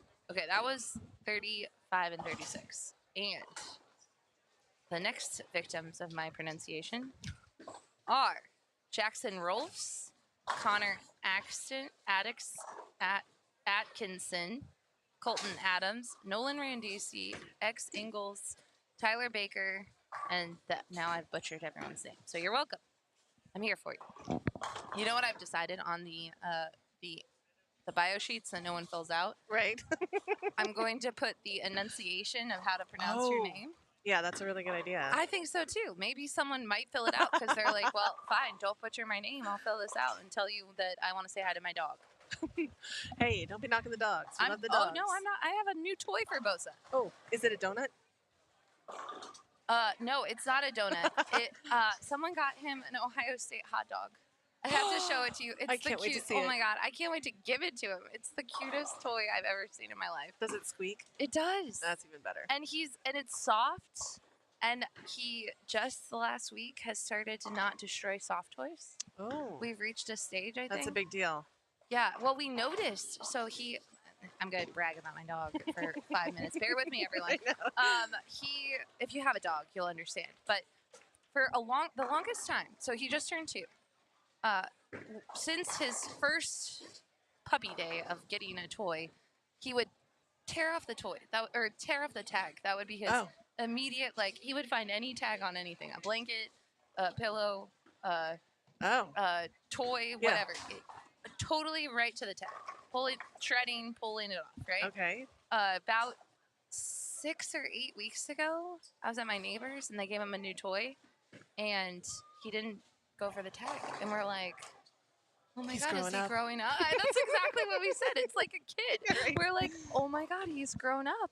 And then now he hasn't, the last couple soft toys we've given him, he hasn't shredded them. Tender loving care coming out. I'm like, what is that? Who is this dog? Aw, I love it. We are reaching non-puppy stage. So I feel comfortable giving him this fluffy hot dog. Did you know it'll last like more than an hour? Yeah. It was like 2 minutes before he was monster dog. Unbelievable. Named properly for the defensive player that he was. Monster dog. Yeah. Okay, here's Stevie Newton. We have 2 sisters, the Newton sisters. I love a two-handed girl. Me too. And there's a bunch. Chris and I think it's double digits. Oh, really? We do. Yeah. Yes, we do. It's exceptional. Way to go. I think it's great. So are we looking at I think this is U12, U12. the whole kit and caboodle here? We're reminiscing on. Reminiscing is right. These kids have so much fun. And I remember the live stream back when Alex was in U12, and the talk was about how they would cheer each other on. Still they do. would have stories together. Still do. Playing on the approach in between. I mean, look. Well, you can't see it back home because my camera angle is so high this week. But X and Colton here I don't know if they knew each other before this. They probably didn't. But they Wow. are like head to head looking at something, either scores or the Belmo. It's like they knew each other forever. Used to do the Belmo game. That was the That's thing exactly that they right. always That was did. the They jam. were, yeah. That's There right. were like Belmo game massive competitions before. There's nothing like doing bowling video while you're bowling in a tournament. They were all in. They really were. Nolan Randisi's all in. Look, he just stopped. This is like pro level stuff. I can't make this stuff up. And this is what you see. Like U12, they get it. They understand what they're supposed to do. They're just tiny little bowlers. And just unbelievably good. So good. Like, look at this. That's Look a at that. spare. Boom. Yep. Good job, Joseph. I just gave Joseph a little pep talk. He didn't know I was behind him, and he was like kind of sad, and I gave him a pep talk. Hey, it's like the ocean. You know, there's the smooth part. Everybody's going to see some chop at some point. Oh, yeah. Right? It's how you make it through that. I'm trying to post the round 2 medalists. Not round 2, round 3. This color coordination, Mr. Yelton, It's amazing. all the way to the ball. Nice shot. I am about to try to see if we have some bios, because usually I do luck out on the U12. I was just about to say, U12 is still in it to win it. Yeah, and their parents fill out their bios. I made a plea You're right, that's probably yesterday. true. I made a plea to the U18 parents that may have been listening yesterday. I'm like, yeah. fill out your kids' bios. I know we tell them to do their thing. They don't. You can make fun of them. So when you have a U18 bowler, I'll fill out the bio. and you can like make I'll fun make of stuff them. up. You absolutely That's can. a really good idea. And then when they That's a listen really back good and they're idea. like, oh no, well, that's not happening again. where did this bio come from? And you could be like, yeah, you should fill out your bio. That's right. Yeah. No, this is how I'm gonna win. You know with what? the That's U18. a really good idea. Listen, I've tried everything. I tried to give away a prize at one of the tournaments. It didn't help. Wow. No, it didn't. I know. Sad. All right, let's see what we got, though. I have faith when we have some U12s in front of us. Let's try Newton.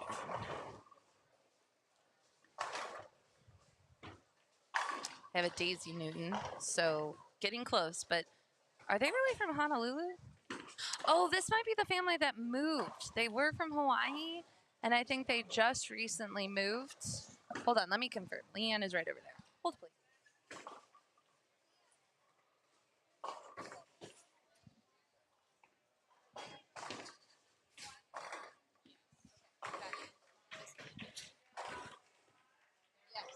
Yes, okay.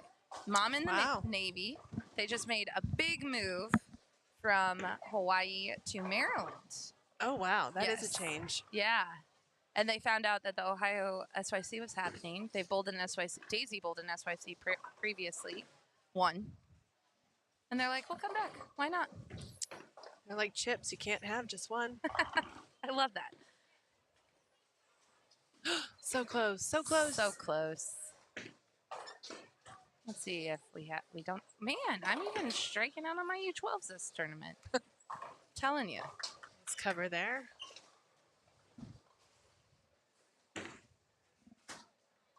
They're running back. Look, they put the live stream on their phones. Oh, this is very funny. I just watched Connor come running off the lane because they have it on their phone, Oh, gotcha. and there's a delay. oh, So I if see. he runs quick enough, he can see, See himself. Yeah. Yeah, that's smart. Connor is from Utah, Mapleton, Utah. He bowls at Miracle Bowl. He's 12. He has just general overall sports knowledge and wants to give a shout out to his coach, Riley Woodlard. There you have it. There you have it.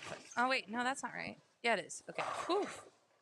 So, for the folks at home, this is the first time in the booth.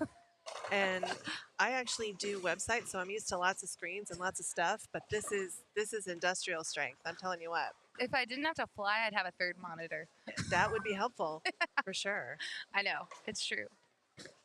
Believe it or not, all this stuff flies with me. That's amazing. Yeah. This there's kind of this candy colored.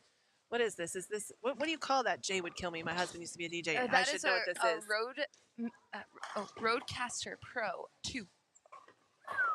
Well, Yeah. it the colors make me want to touch it, but I know something will go wrong. So That was I we did upgrade a little bit with the live stream this year to try. Now, families at home, just know, this is not ESPN. We do our best. It feels like it. I'm sitting in here and I feel like I'm on ESPN. I'll tell you what. Yeah. But if you don't love the quality, like sometimes you're like, What do you mean? I can't see the score monitors. Right. It's too far away. Now I will tell you, I haven't zoomed. I could zoom in the camera, but I want to show two pair. That's Right? right. Like, You I got wanna show a action lot of happening. kids. Yes. And yes, we upgraded. The Roadcaster is fantastic. It's our new soundboard. It's fun. And Soundboard. That's the words. Yeah. That's what I was looking for. And everyone stops at all the colors. Even the kids. They're like, that's the coolest thing I'm ever. telling you what. Yeah, I can't leave it out because people would touch it. I know. I want to right now. And it is quite pricey. So I feel like I could do a beat mix. you probably could. I actually have to do more training on it because I don't know all of the things it can do. It's one of those things. Yeah, it looks like it. Like Christmas, there's kind of this red-green thing Oh, going those are across the the mute bottom. buttons. I do know how to use those. Oh, right on. Green That's on, important. red mute. Yeah. All right, here's X. He got a medal this morning, a gold medal Ooh, on the medium pattern, way to go. and he has a 4-bagger. If I had to guess, I would guess he's aging out. I would guess as well, because he looks older than my son. He's tall. But you know what? He's making his last tournament count, and I love that. I do too.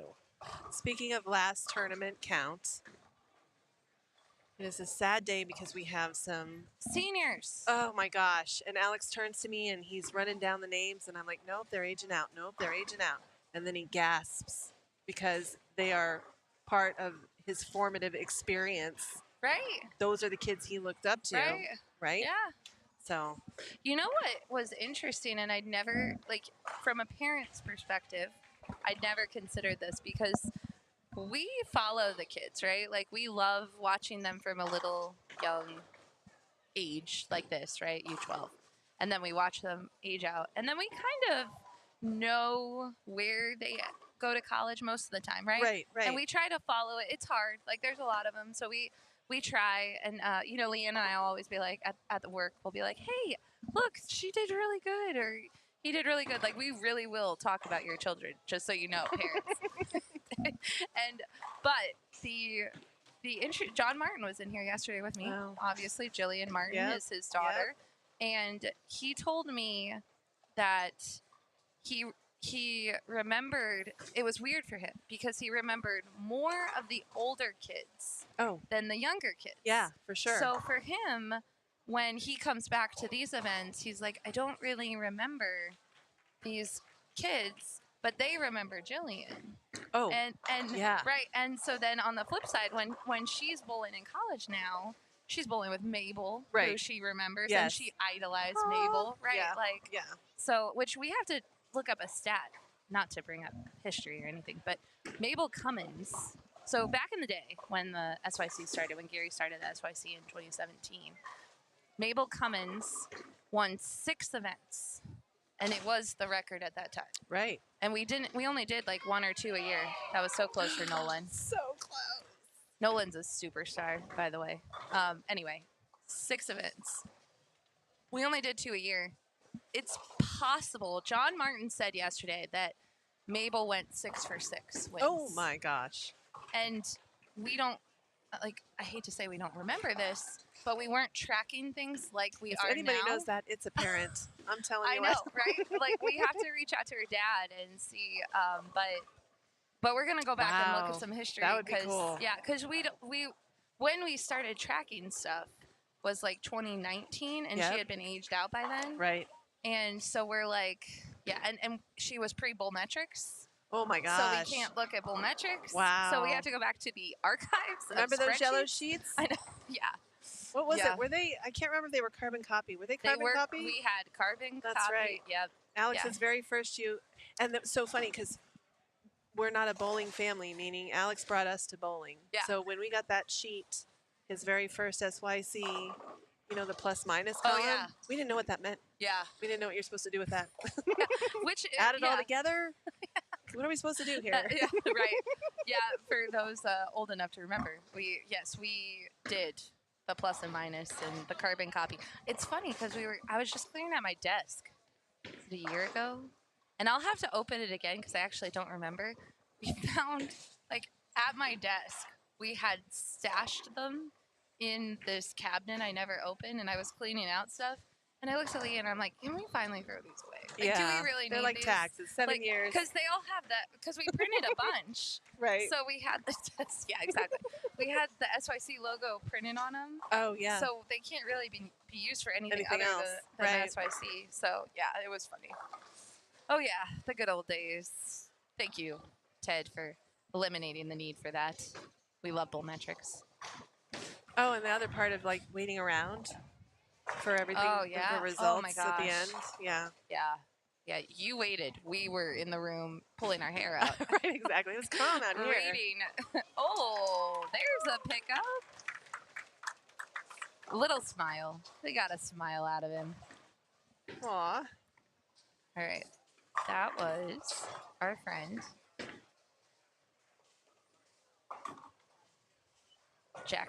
Jackson Rolfs, I believe, if I have it right. Okay. Yeah, he was on our bigger team. It was great. Nice. That was a super fun event. That was Oh my goodness. And you did something night. cool. You put together a bunch of kits, right? Yeah, we were sort of, well, I should have paid attention to the schedule, but this is our first Super Slam. Ah. So I didn't know about the Baker event, nor did I know there were 4 patterns. Oh, okay. So it's been extra surprises. And so when you register for an SYC, they're so organized. You get a weekly email. It says, you know, it has the roster. It has where to get your jerseys. If, you know, the host hotels show up pretty darn quick, so you can get that taken care of. Yes. Feel secure and where you're going to put your head at night. True that. And then they also tell you the event. So maybe there's going to be a cornhole tournament, or, you know, maybe there's going to be a Baker like this time. And I didn't get my act together. So luckily, 5 kids in the U15 division Nice. needed a team. So we just cobbled one together and it worked out great. And you know what? So I think sometimes that's the way to go. That's the best. We made new friends. I got to meet new parents, which is the point of those, I think. That is. Absolutely. And you did the hyperbowling challenge, too. I did. You and did our super. Oh my gosh. You guys signed up for Super Friday. You were here all day. We were 12 hours. Yeah. Going strong. Yeah. Let me tell you, that hyperbowling is something else. You think, oh, no problem, I can hit the bumper. What? No, hitting the bumper is hard. Purposely Yes. trying to go for the gutter, it's crazy. We I were, was shocked. Yeah, we were talking. I asked Chris today, I'm like, have you ever hyperbowled? Because he's from Columbus.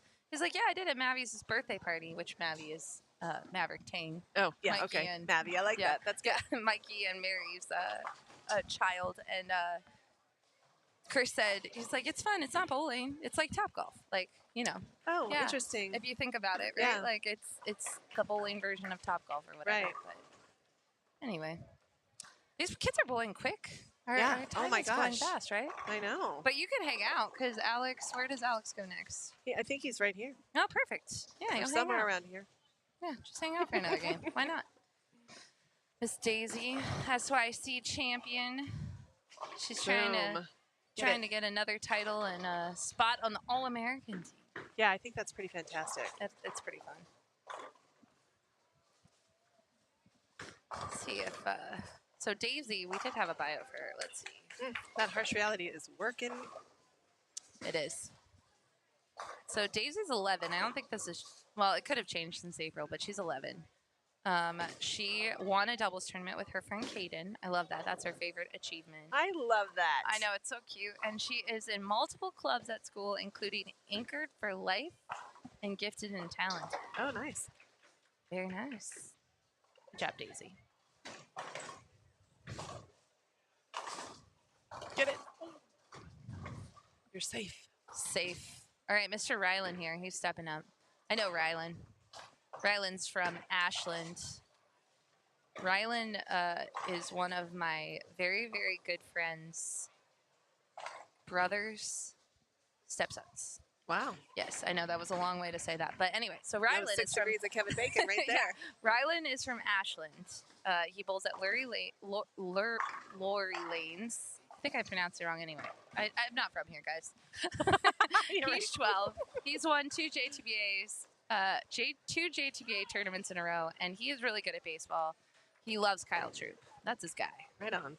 And this is his first SYC, and I think he is learning a lot about the next steps. But he's having a great game here. He's killing it.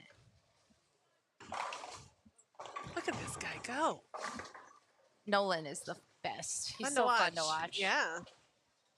I forget what Nolan said to me. So Leanne and I, as we were flying home on the last trip, Nolan said something really funny to me at the end of after the tournament was over. He was like just sitting. His sister Alyssa, who won, was helping me tear down the live stream because she's a super helper. And Nolan was sitting there and said something ridiculous, like just something that like a U12 bowler would say. Yeah, right. But like serious about like his bowling, and he was like something about the last game. And Leanne was like, "We need to make a like funniest things of the weekend." yeah. Like collect That's a great all idea. the most ridiculous things the kids say to us, because they say some pretty funny stuff. But Rylan finished with the 192 there. Solid game, and Nice Joseph can tie job. it. Let's see if he does it. Let's go, Joseph. Get it. He nailed that. Woo! Let's see if we have some stand-ins. Let's see here. U12 boys. Long. X is still in the lead. Asa Perry Wilson behind him, JJ, and then Bam Bam. Nice pickup.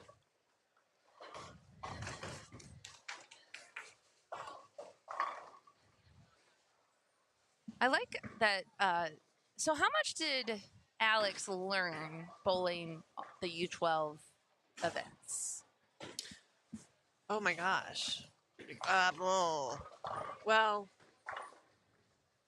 I think it's doubly so. I think it's a industrial strength for us because we live in Montana. Oh, At the yeah. time when he started, he was in California, so we had the good fortune of bowling 2 different leagues across 2 different centers. Yeah. So that was a great learning experience, and we did do a few tournaments.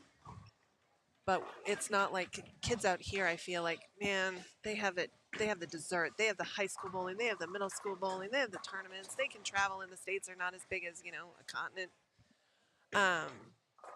I don't think we would know as much as we do as a family, and I don't think he would understand things like tournament pacing or certain elements of lane etiquette, even lane play, even understanding how to look ahead at who's playing the next pair that you're going to be playing, maybe go down and check it out. Little things. Yeah. And as a parent, oh my gosh, I think a lot of the learning happens off the lane because some of these parents are from bowling families, Yeah. do know what they're talking about, have long histories and their insights and what they think about and what they talk about. It blows my mind because I'm learning every time, and I know Alex is learning every time. Oh yeah. So much so that he knows it all now. Oh, does he? So I don't need Okay. to. I don't need to he's say good. anything. Yeah. No, I love it's it. true. No, but it's true. It's Yeah. this is, and you know what? SYCs are gentle. They're They try. competitive, but they're gentle. So they're Yeah. a really good. They're as fun, I think, for the entry level, first time, second time tournament bowler, as someone who is very experienced and likes a very competitive experience. Yeah. For lack of a better way to say it. I think that's the goal for sure. Like, we don't want them to feel like sometimes they'll come in, and this is no fault to other tournaments because it's tough to run a tournament, right? And For it is, sure. and there's certain things like everyone has to be USPC sanctioned. It's just part of it, right? Right. And but kids will come in and expect like this really scary check-in, and we're like, Right. no, hi, what's your name? Right. Like, it's okay. Right. Like, you don't have to have like a birth certificate and all Well, that stuff. Even like when you go to the Youth Open, for example, Yeah. you have to take your card by yourself. Yeah. I think if you're over 14, I can't remember what the age is, but you have to go by yourself, Yeah. be responsible for yourself, do all that. So yeah, I could see why, especially because this is just so dialed in Right. with the correspondence that you get, the process of signing up. It gives the impression of this is big time. Yeah, for So sure. get ready. Yeah, exactly, right? So But- it is really heartening to be like, and now let's give a round of applause for all our first-time SYC families. Yeah, You know, exactly. That yeah. type of thing. Yeah, we're chill. We don't got crazy. And you all pour over the details of these kids. It is mind-blowing That's- how much you know about these kids. We try, man. It is getting harder because we get like this event. I think Leanne said we have 60 some new SYC bowlers at this event. Wow. Pretty sure it's that number is getting higher. Which, if you listen to social media, you would think that's true because everyone says the same kids Oh. get into the SYC every time. Oh, I don't know that I agree with that. Yeah. So, but well, on sign up day, that's what they say. Oh, no, I know what you mean. Yeah. Yeah, no. But Because it's it isn't easy and it's popular for yeah, sure. Yeah. So anyway, but yeah, 60 new SYC families. So that's been a treat. 60. Wow.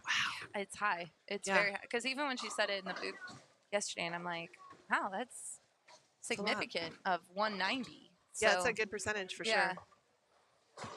Because at some point, it's like any sport, right? You have elite players. For sure. Elite players in any sport, you know the elite of an elite, right? Right. Hockey. Every elite hockey player probably Oh. knows the other teams, right? You Right. know those players. Right. So the fact that every event we have a good chunk of new bowlers coming in and saying, hey, I want to be an elite player. Right. That's great.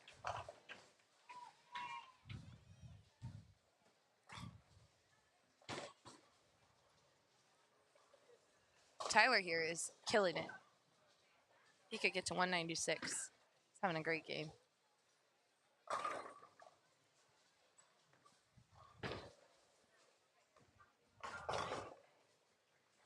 And your son has arrived. There he is. So you also worked with Ron Hatfield when you came here. Oh my gosh. That man. He is so knowledgeable. Yes. But the part that is remarkable is the amount of knowledge he has and the way he's able to package it in bite-sized pieces in plain language so that you can remember it Yeah. and repeat it and embrace it. Manageable. It's manageable. He's the best. And we read the book. We read his book. He's a book together as a family. And that too has a ton. I mean, it's almost like you need to take just a little bit of it, step away from the book, apply it, and then come back for another piece because there's a lot in there. It's really like a textbook. It It's really is. what it's. That's a yeah. perfect way to describe it. And there's so much science in it, so much science-based data.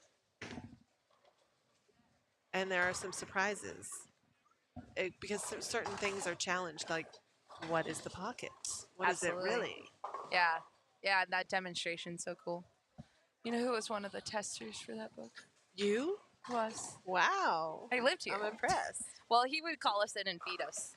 Oh, and we just well, in that bowled case, for I would have come hours. too. Yeah. He didn't tell us what he was doing. He told us he was Oh. writing a book and you just had to bowl. Oh. And he was watching us and videoing us. Oh, and that's then he- interesting. Well, he yeah, because you don't kinda- want to bias it, right? Right.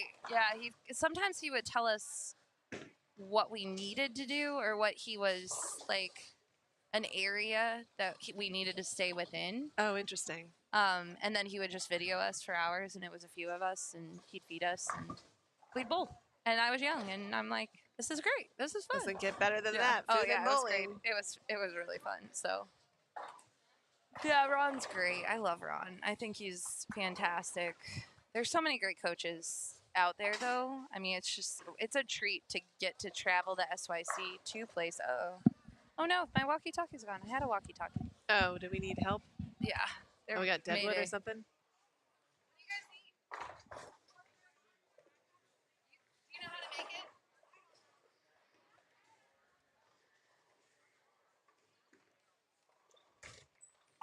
I think they're figuring it out. If not, I'll go down and help them. But sometimes they think they can't make the score correction, but they just need to look and say, I can. Push the button. Yeah. It's just like your cell phone. Yeah.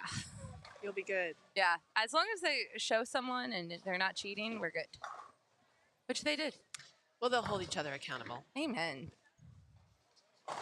Yeah, if you ever cheat in a tournament, guess what? Someone comes and tells us. That's Don't right. worry. It takes 5 seconds.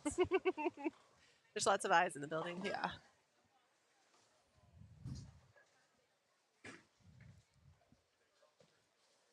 So what has Alex been working on the most recently? He's had a little bit of a growth spurt. So his hand will bang into the doorknob because he's not used to his arm being that long, that type of thing. Yeah. Or the shoes, he now wears my size shoes. Oh my goodness. So there is comfort for him in that he will grow taller. He's very excited about that. Yeah. So it's kind of reworking how do you make your body move, and also speed. He's been working on trying to nail down various speeds, being able to control them at will. Ah. There's so many things. So speed was the one thing Chris Vi called out this morning as the thing that if you can master it at the youth level before you go adult to college and to pro, you're ahead of the game. Oh, wow. So you're ahead Well, of that's the game. fantastic. There I'll have you to go. share that with him. Yeah. Speed is once you get past all of the major fundamentals, Right. speed changes within is the best way to adjust. So I love it. And it's hard. I think it's a hard so thing hard. to figure out because there's so many other variables at work at the same time. Well, the first step is being good enough to be aware of it. Oh my gosh. Because Yeah. like if you're not and you're not aware of your speed inconsistencies, then you're trying to make moves when you just change your speed by accident. Right. Which then it doesn't end well. Oh, good shot right by Drew. All right, these bowlers we have, you've been watching them all day long. I have. I could probably talk about all of them. Alex Crawley, Brandon Conrad, Landon St. Angelo, Drew Parker, and Ridgely Potter Jr. and Tyler Paulus. Yes. Tyler Paulus has bowled a lot of SYCs. He's having a great tournament. Awesome. That's what I like to hear. We have a live stream within a live stream, Hillary. Oh, we do? Yeah. Oh, yes, we do. Tyler's dad is live streaming on our live stream. It's fantastic. It could be like a sports bar. Someone could pull up this and another angle. Yeah. Shout out to our buddy Emil, because Mr. Polis told me that Emil told him about that camera to get. It's and pretty cool. Yeah, and that way they can live stream for any family and friends at home. But That's a good idea. or live stream within the SYC live stream. It's fun.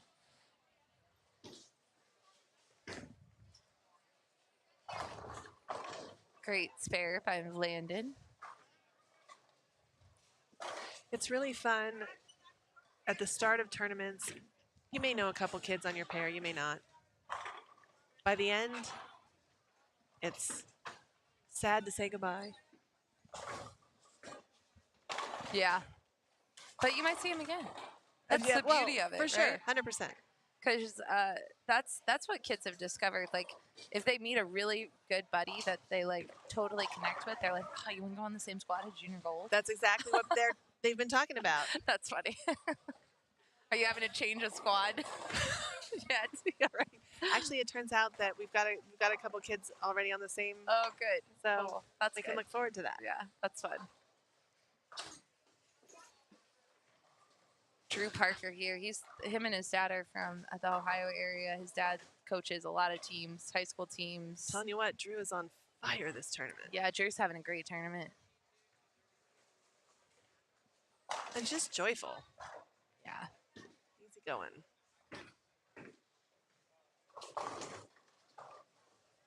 Then there's Alex. Oh, Alex.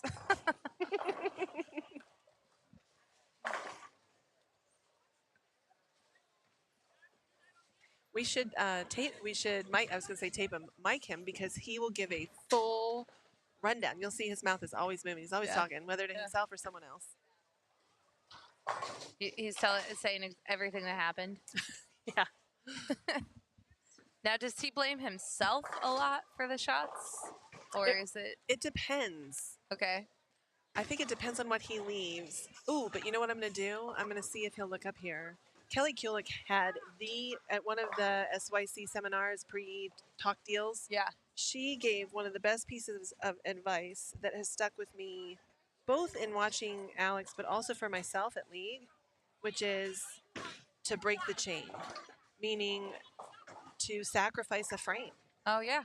just to mix it up to see what's happening. So if we look at Alex could stand to just throw something into the mix and see if there's Anything else? yeah, out there. exactly. If Yeah. there's a different direction. Yeah, because he's gone open, spare, Yes, but not high count spares. exactly. Yeah, so could change it up.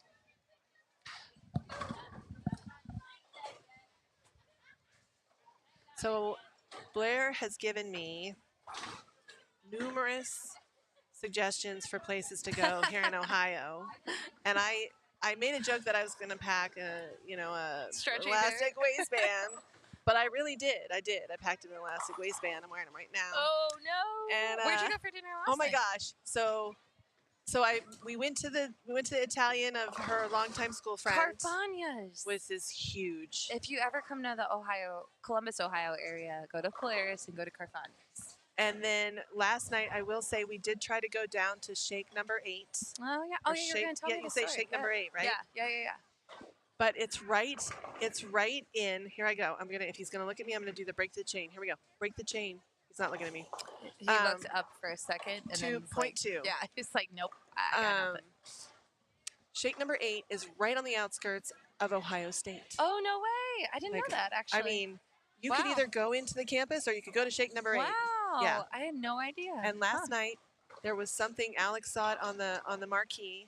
There was something called a Shrek rave going on. Okay. Okay. So I'm driving through the side streets, and it's all the Greek houses, and the kids are all out. And suddenly I'm like zapped back 30 years to college. Yeah. Yeah. And Alex is like, "What is a Shrek rave?" And I'm like, "Look it up, or maybe I'll look it up. I'll look it up. Let You me can check find out first." later." Yeah. Yeah. But then Leanne told me there was also a country western, some big country western star was playing down. Luke Bryan.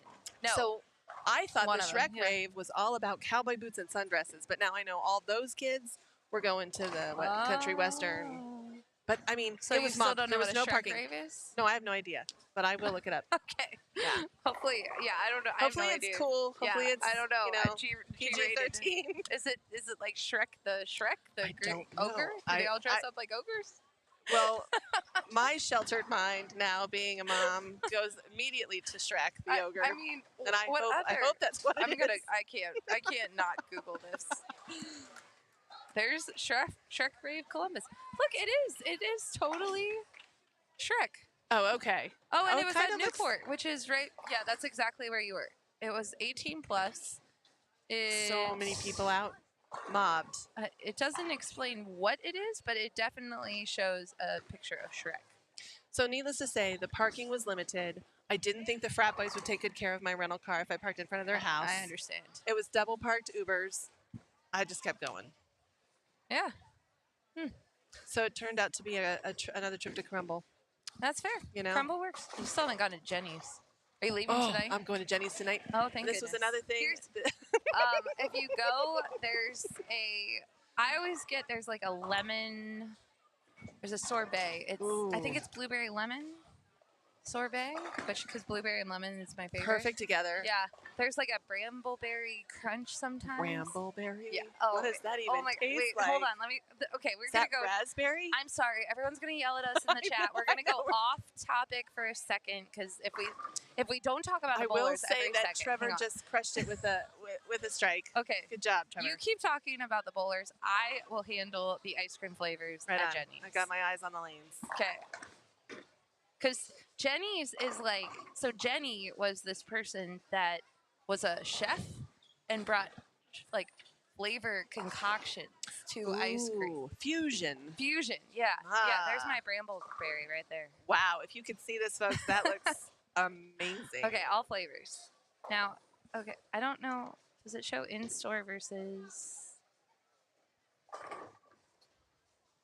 I'm just going to read stuff. Okay, there's burnt orange dreamsicle, double dough, snow cone sorbet, sparkling cherry pie, Sparkling cherry pie. tahini oat chocolate cookies, Wow. green mint chip, sweet cream biscuits, and peach jam. Brambleberry crisp. I'm glad to know that's still there. Salty caramel is like a go-to, but this one is really good. Anyone that likes caramel has always said. Super Moon, which tastes like candied violet and marshmallows, Oh, interesting. almost like cereal milk. Oh, wow.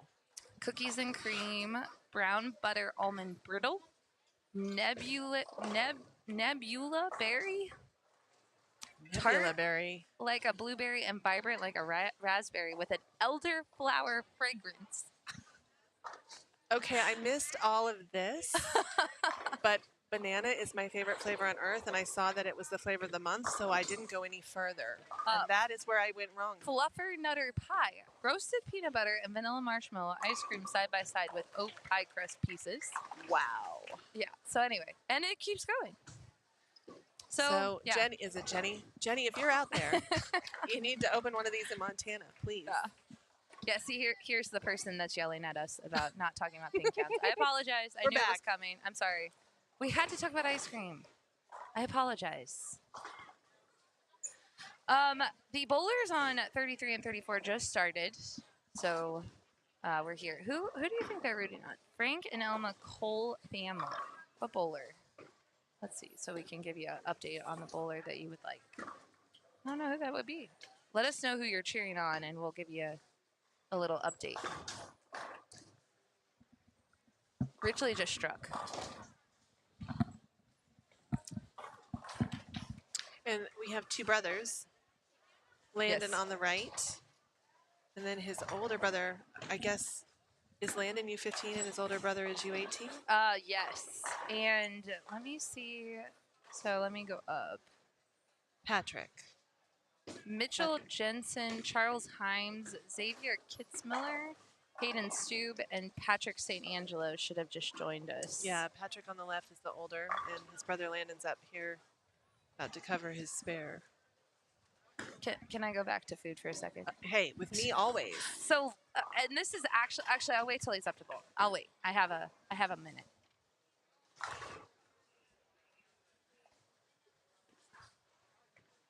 Here we go, here we go.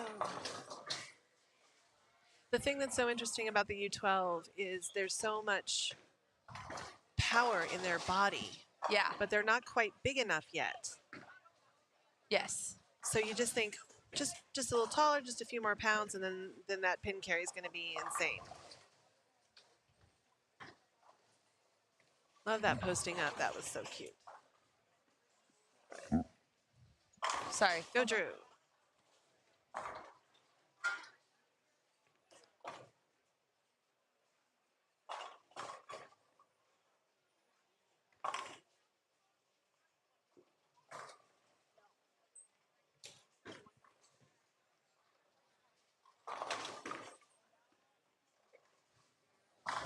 Nice strike by Brandon.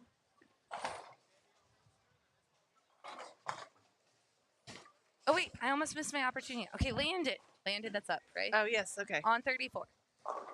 His jersey, they named it Flavortown. Do you know why it's named Flavortown? No. Because Guy Fieri is from Columbus. I did. Oh, well, I should have known that. That's He's why from we have Columbus? so much I didn't know food. that. Or Oh. like has done a lot in Columbus. I don't know if he's actually from Columbus or there's some connection to Columbus. Oh, now I need to Google it. Dang it. Hold on. Drivers. What is Yeah. it? Blah, blah, blah, blah, blah. It's alliteration. Something. Drive-throughs and something and dives. Or something like that. Ohio-born chef Guy Fieri shares name. Ohio-born. Yeah. So that's why the jersey is Flavortown. So anyway. That's fun. I like that. See, that's why there's so much food and all that stuff. Well, not why, but Yeah. you know. I'm telling you, there's, and the other part is all of the different types. Yes. Yeah, we've got it all. Somali, Vietnamese. I mean, really, Yes. if you think it, Indian, here. yeah. There's they have really every type of food here. Thai food, like my dad likes to go and try all the different cultures of Yeah, food. Like yeah. that's what he really likes to do. boom, there we go.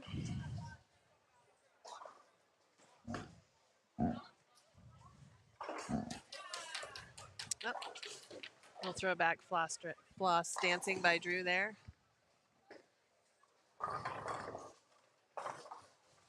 About the only Fortnite reference I know. I don't know any, so you win. Here we go, Mr. Crowley.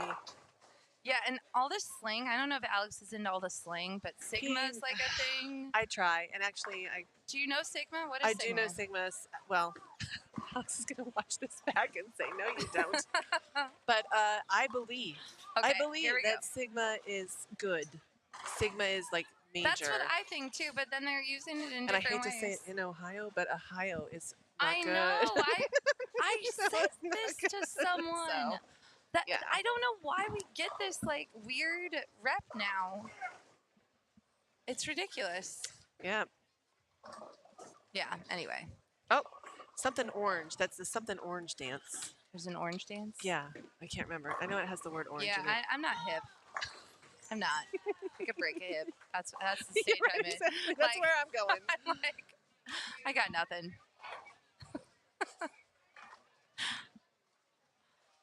All right. Here's Hayden.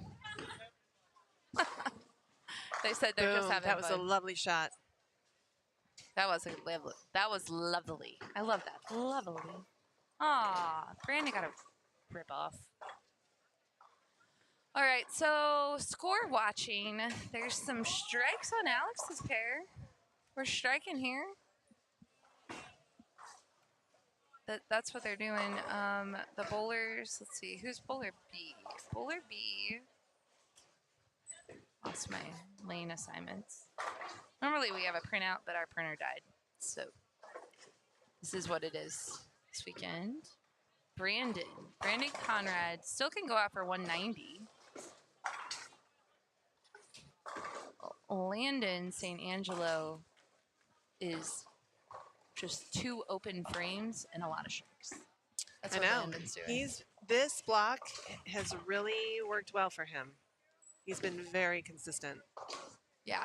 I mean, he's looking at potential of 250 if he continues on his pace. On the pace that he is. So what's next for you guys? Junior Gold. Okay, Junior Gold. We'll get back because, oh no, USA Bowling. Okay, So yeah. USA Bowling, and we're going to drive to Junior Gold. From Montana. From Montana. to Detroit. But a lot of families choose this Yeah. for Junior Gold. You're there for so long. I like to take comforts of home, and I like to get an Airbnb. Yeah. Because I like to cook in and I like to do laundry. Both of those things are primo.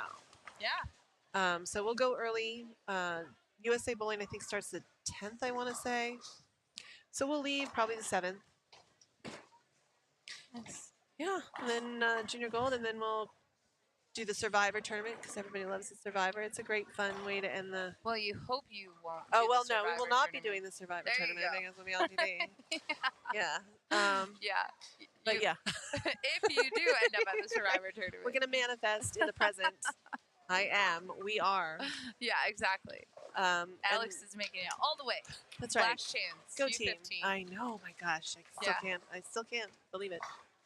And then we'll come back home and we'll enjoy the Oh my last. gosh. You know they're having a good time. This is what I like to see. I And like this to is why see they this. start striking. When they start like letting go and having fun. That was Correct. Ridgely Potter Jr. Speaking of a TV appearance. Oh, yes, He's he pulled was. on TV. Yeah. Yeah. So his team actually took you 15 in USA Bowling Yeah. last year. Hang on. Yeah. So I love when the bowlers started to look like Oh my gosh. relax and cheer. I love and, a Baker style freak out. Yeah. Even if it's not a Baker game, Absolutely, tournament. I love it. Get everybody pumped up.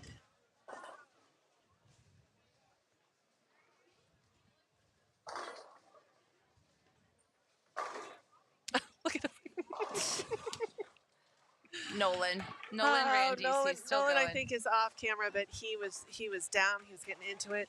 Nolan is Super fun to watch. fun. He was like Alex. Yeah, Alex was like Nolan. do the dramatics as well. Yeah. He still kind of does. No, Just in a more mature, Sort more of. mature way. yeah. Yeah. What a shot. That was on. There we go. That was Nice Mitchell shot. Jensen over there.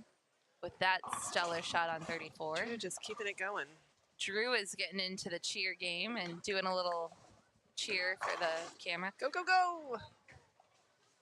Alex wanted to be part of it. Alex, so did he There's break the it? drama right there. Did he break the chain or did it just kind of happen? No, something else changed. Okay. Maybe. I have no idea what adjustment he decided. Yeah. Well, he did it, and Yeah. now he's looking at a 200 potential. Spares, and Del Ballard would be proud of Alex's game. Yes, spares, spares, spares. Yeah, Everything else, who cares? that's it. There is the argument of sometimes you have to strike. Oh, well, yes. Sometimes. A few times. Preferably together. Yeah. Hey, I have to give a shout out to Asa. He's just off camera. He just split. I jinxed him. But yesterday, Chris Vi got, he made a little error when he was talking about Mr. Asa. He said that Bam Bam shot 300, but it was Asa that shot 300. Asa has had a 300 game. Little guy over there. Has Alex had a 300? He has. He's had Yeah? a couple. Yeah. It's fun, huh? It happens when you least expect it. That is true of every 300 game. I don't care who you are. You could be any age, and it comes out of nowhere. Meanwhile, Asa picks up that spare. That was amazing. Yeah. It's awesome. And my favorite is the parents stand up in the back. Yeah. I love the Asa Bam Bam cheering section. Oh my gosh. Like, I want them to come with me and every they time. are for everyone. Yeah. Oh, yeah. That's what I love. They're cheering for whoever is on their pair. If you're in their eyesight, they're cheering for you. Yeah. I love it. Here's Landon. Let's go. Oh, that was sad. But you know what? He could spare it up. Anything could happen. At this age, these kids know how they're supposed to do it. Right. And they make it happen. Just a little errant shot for Mr. Tyler. It happens. Got some fans cheering on Hayden Stube. Is it Stubby? I think it's Stubby. Hayden Stubby in the chat. He's on 33 and 34.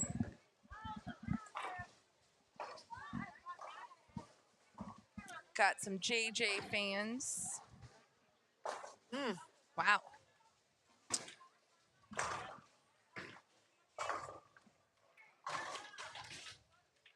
I jinxed him. I said he had 200. It was my fault. Alex, you can blame me. I had faith in him, though. Yeah, me too. He looked so lined up.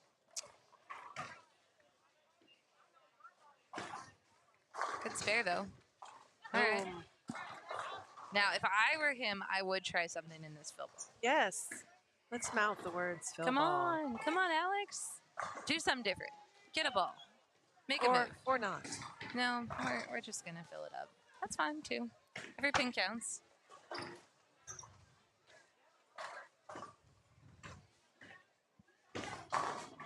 Oof. All right, well. You might need a little pep talk action. I might have to let you go back out.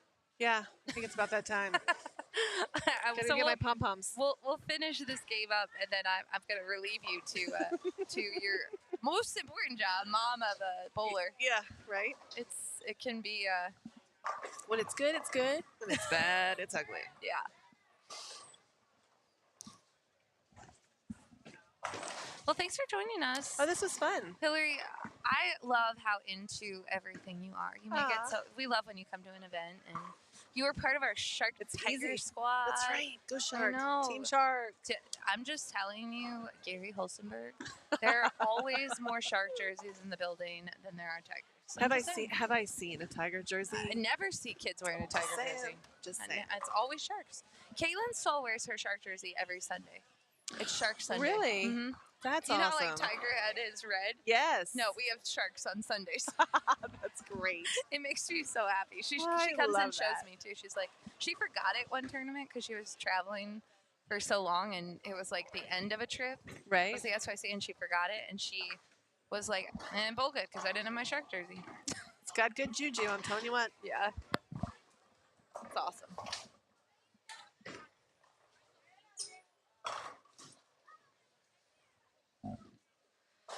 Oh, are you guys flying home here tomorrow? We are going in early tomorrow, and I am going to try again to go to the German restaurant tonight.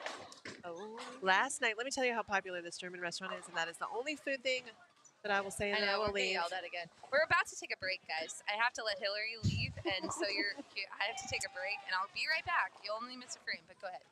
Is the German restaurant that you recommended Yes. had 29 tables ahead of me on the wait list on Yelp. Oh my God. 29. So I decided I'll try tonight. Yeah.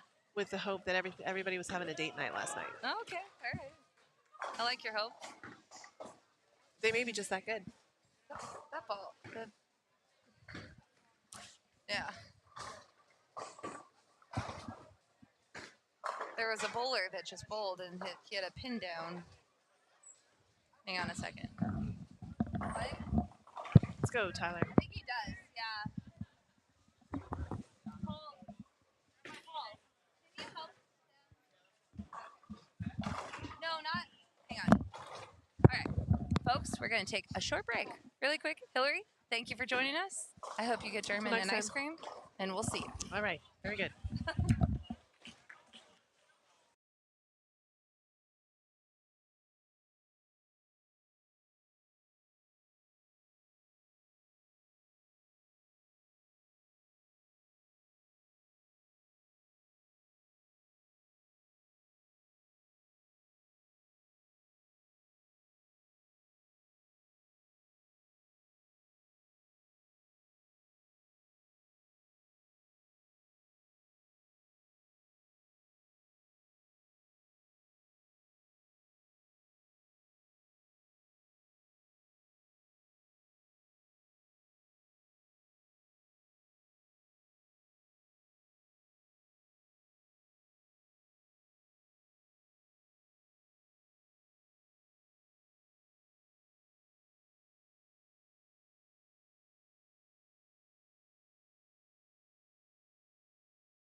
All right, welcome back, everyone. I am now joined by Paul Brown, the official Paul Brown from Columbus, Ohio.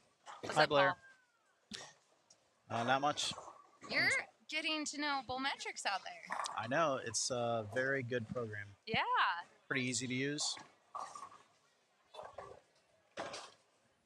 Took me all of about 2 minutes to get used to it. Yeah, that's what we told you. It's no big deal.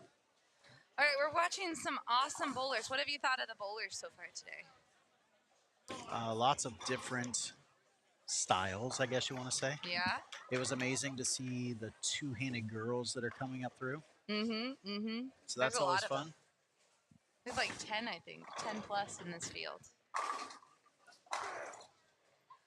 All right, that was Mr. Xavier on 34. Got Hayden Stubbe.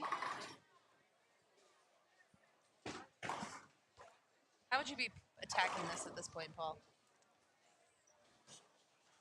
Well, at first, I feel like the long pattern kind of scared a lot of people, and you saw a lot of surface. Yeah. And it probably ate up the pairs a little bit more than what it should have. Now I'm seeing a lot of movement in, and if you miss right, it's miss right still, obviously. Yeah. The longer pattern, but I don't know. I think that a lot of guys are in the right spot. It's just being the consistent part of it and hitting that, all the time. So Yeah. Yeah, we talked about that earlier, Chris and I, because when we started, we were like, look at all the surface on the balls.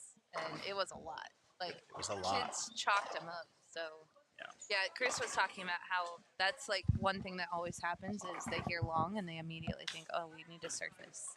And you do need surface, but you need surface on any pattern. You got a PB from Robert. Hi, Robert. There you go. All right, let's see if Hayden can pick this up. I think he can.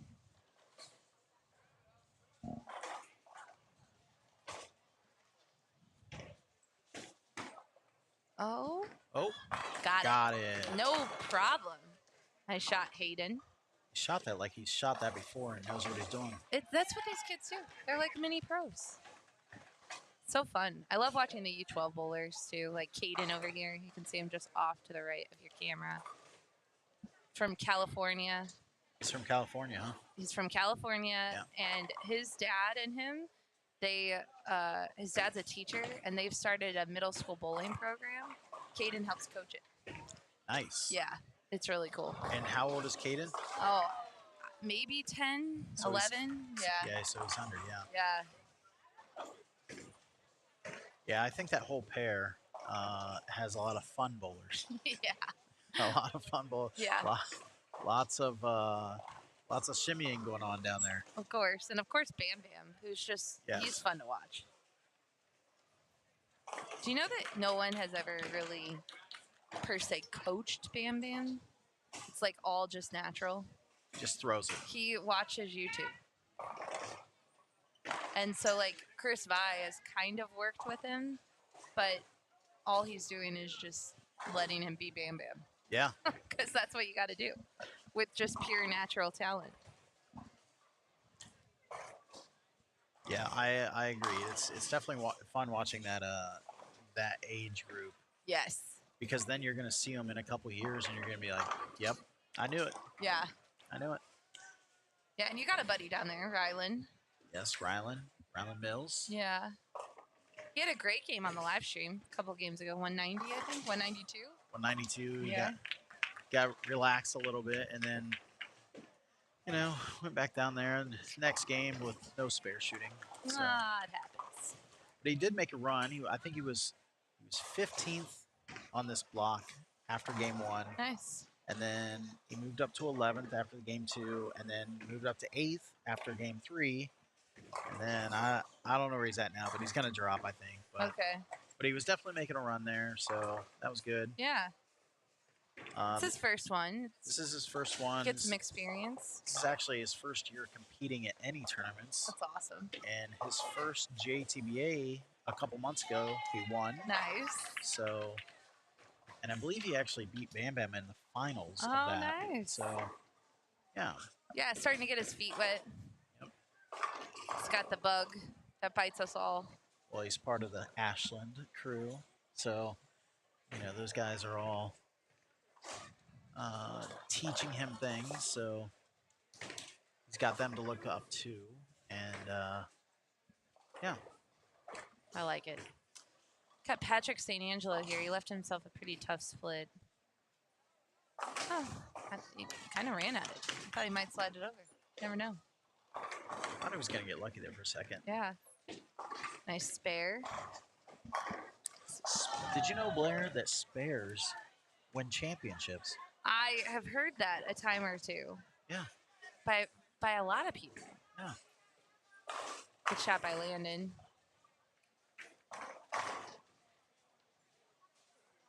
There's just, the game is so powerful now, right? Like, these kids show it. It's all power and speed. Yes.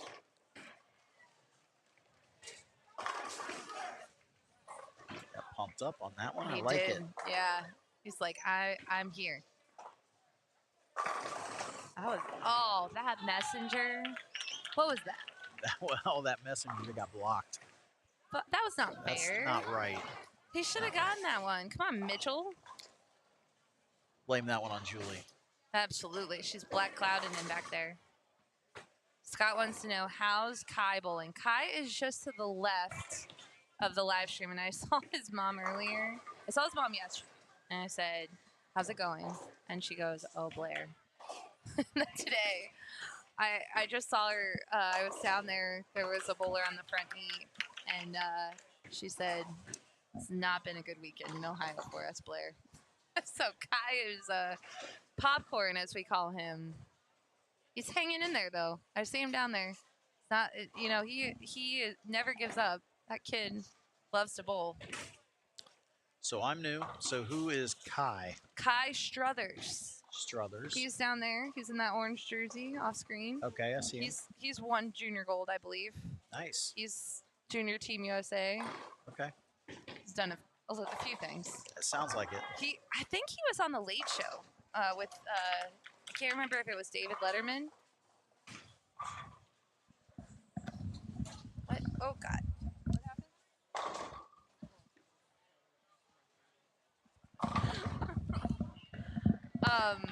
He was Mr. 300. He was like the youngest to shoot 300, and he was on one of the late shows. Oh, nice. Yeah. Paul, I'm old and need glasses now, and I just smudged my glasses. Oh, no. Hold, please. Remember what I used to call you old? I'm old now.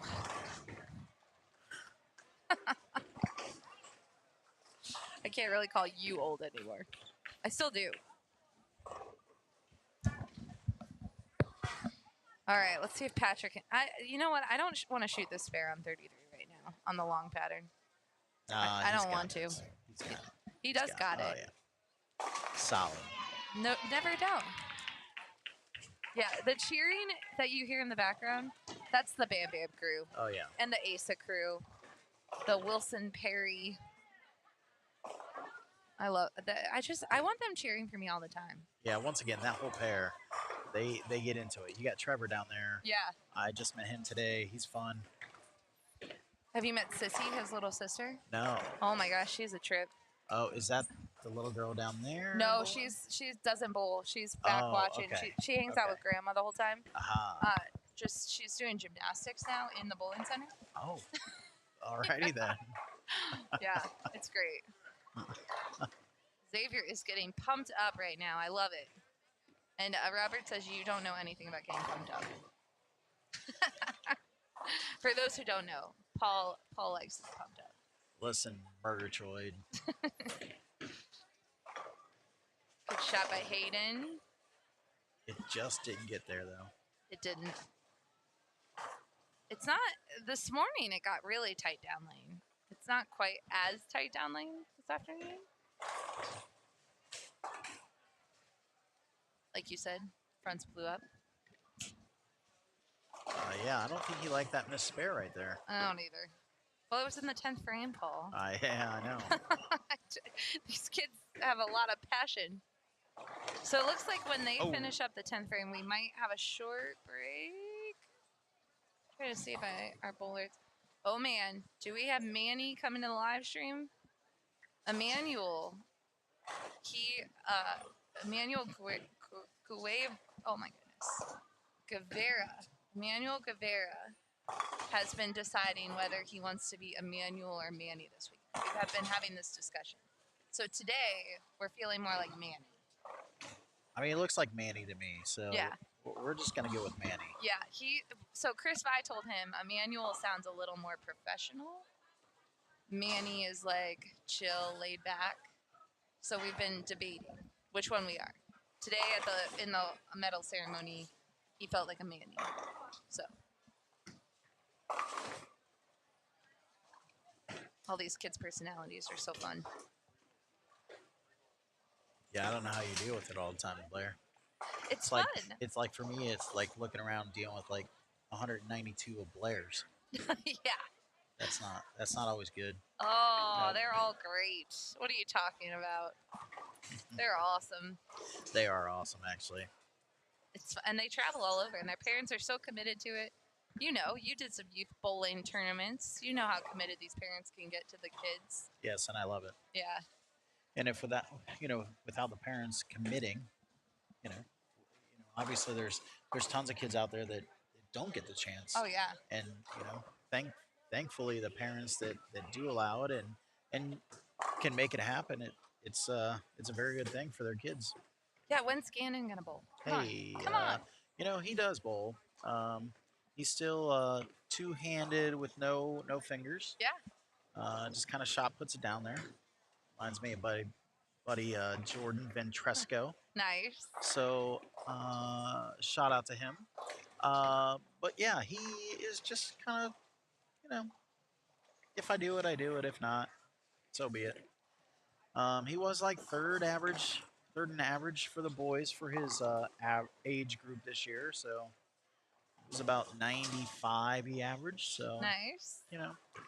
he turns 10 next month. So we'll see what next year brings, I guess. I had the heartbreaking revelation that he turns 10 this summer. 10, double digits. Ugh. Blair, that means you're old. I know. I know. Oh, he's so grown up. But it's fun. All right, we might get a short break in here before we might have like even pairs again. It's always easier when you're talking about two pairs together. All right, let's see here. We got Mr. Anthony. I'm sorry, Patrick, right? 195 for the young man there. Landon. That wasn't even close. 195. So I do have a question, Blair. Yes. I see all the banners. Yeah. Which are a very cool thing out on the lane. Welcome to the 2024 SYC Super Slam Ohio. What is the gold one? The gold one is for Gianna Brandolino.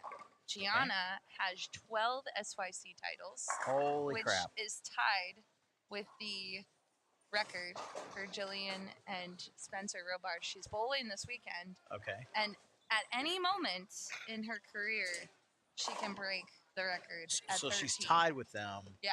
And it's the goal is to say.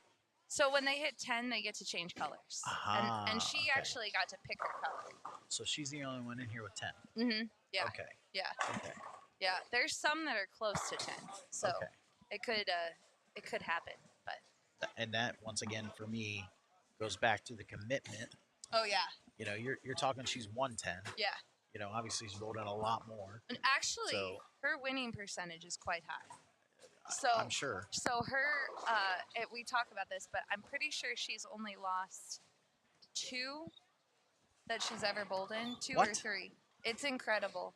Her parents are teachers, so they can't take her to a lot throughout the year. She bowls more in the summer. Right. And then sometimes they'll fly her to a family member, but she really hasn't bowled that many. That's crazy. Yeah, her winning percentage is really high. I did see her bowling down there, along with a couple other girls that obviously throw it very well. So yeah, she's stellar. Caitlin Stoll's down there, I think. I think she was second when I last looked. So Gianna, let me look here, since I don't want to talk about it and then not get it right. So Gianna has 1. She's 16. She bowled her first event in Smyrna in 2019. Since 2022, she's bowled 10 events and won 7 titles. In total, she's won 11 of 18 events. So she's bowled 11, and I'm sorry, she's won, and this was old. So actually add 1 to that. So she's bowled 12 of 19. 12 of 19, yeah. So 2/3 of the tournament she's entering, she's winning. Exactly. Wow. Yeah. So anyway, all right, Kai's coming. So whoever was asking about Kai, we're going to take a short break, and then we will be right back.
All right, we're back. And we are in the last game of the tournament. Believe it or not. Wow. It's a lot of bowling. No kidding. This format is longer though, right? Like Yeah. than the other ones. We haven't. This one has an extra block. Yeah, so they bowl 20 games. That's more time in the great town of Columbus. Amen. That's what we tell them. So, I mean, I don't know. Let me look and see. This is the hard part of looking at scores at this point. Because, yeah, like Emma Yoder's 4th game is in, but no one else's 4th game is in. So I'm just going to close down my scores and not tell anyone how they're bowling. Because we'll tell them wrong. Because I was going to say Emma Yoder is way ahead. But she may not be. She may not be. She's bowling really good this weekend, though. She is. It's another family I know very well. Yes. I bowled with her father many years. Has he always been this calm and collected? Yep. Yeah, he's awesome. Yep. There's Kai. Gets it out. He had to strike his first frame.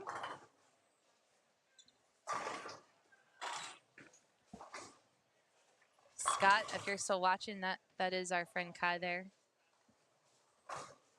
Got Mr. Nate. Let's see who else we got bowling here. We got. So we are watching Kai Struthers, Jacob Yoakum, Harper Burnett, Teague Green, Joseph Evanson, Ryan Carmichael, Miles Gordon, Ian Hohenscheid, Nathan Smeal, Rush Steen, Dalton Wheeler, and Isaiah Durfling. It's a very, very good pairs in front of us right now. Absolutely. And Elliot is just off to the right, so. I have someone that's going to pop in and talk about some of the bowling. He's going to break it down. Maybe you guys can call some scores, too. I'll tell you when the scores are populated. Bye, Blair. Bye, Paul. I will, I'll try to look and see when scores are kind of updated so you can tell us, like, last game. Ah, you have a small head. Yeah, I do. Or do I have a big head? Goodness. That's quite the adjustment I had to make there. Welcome back to the booth. Ah, thank you. Thank you. Long time, no booth time.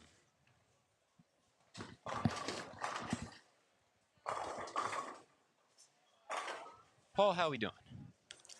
It's been a long day, but I'm here. And Yeah, I agree. enjoying the bowlers. So, as I was telling Blair, it's nice to see all of the different ways of bowling now, right? Mm-hmm. And I feel like almost, during this, I feel like the one-handers are standing out because there's so many two-handers, Yeah. Yeah, it just feels like everywhere you go now, ends up being a majority two-handers. Yeah. Well, at least at the youth At level. the youth level, especially, yeah. majority two-handers. I Yeah. feel like every clinic I go to, every youth appearance I make, any youth tournament I go to, it's, 60-40 two-handers versus one-handers is almost low now. Right. I mean, it's, especially if it's the youth boys, it's almost 75-25. Yeah, Blair said that she thinks there was 10 two-handed girls here this weekend. Yeah, which we were talking about it that's earlier. good to see. Gotta I be like that. Got to be a rough estimate around 10. Yep. So.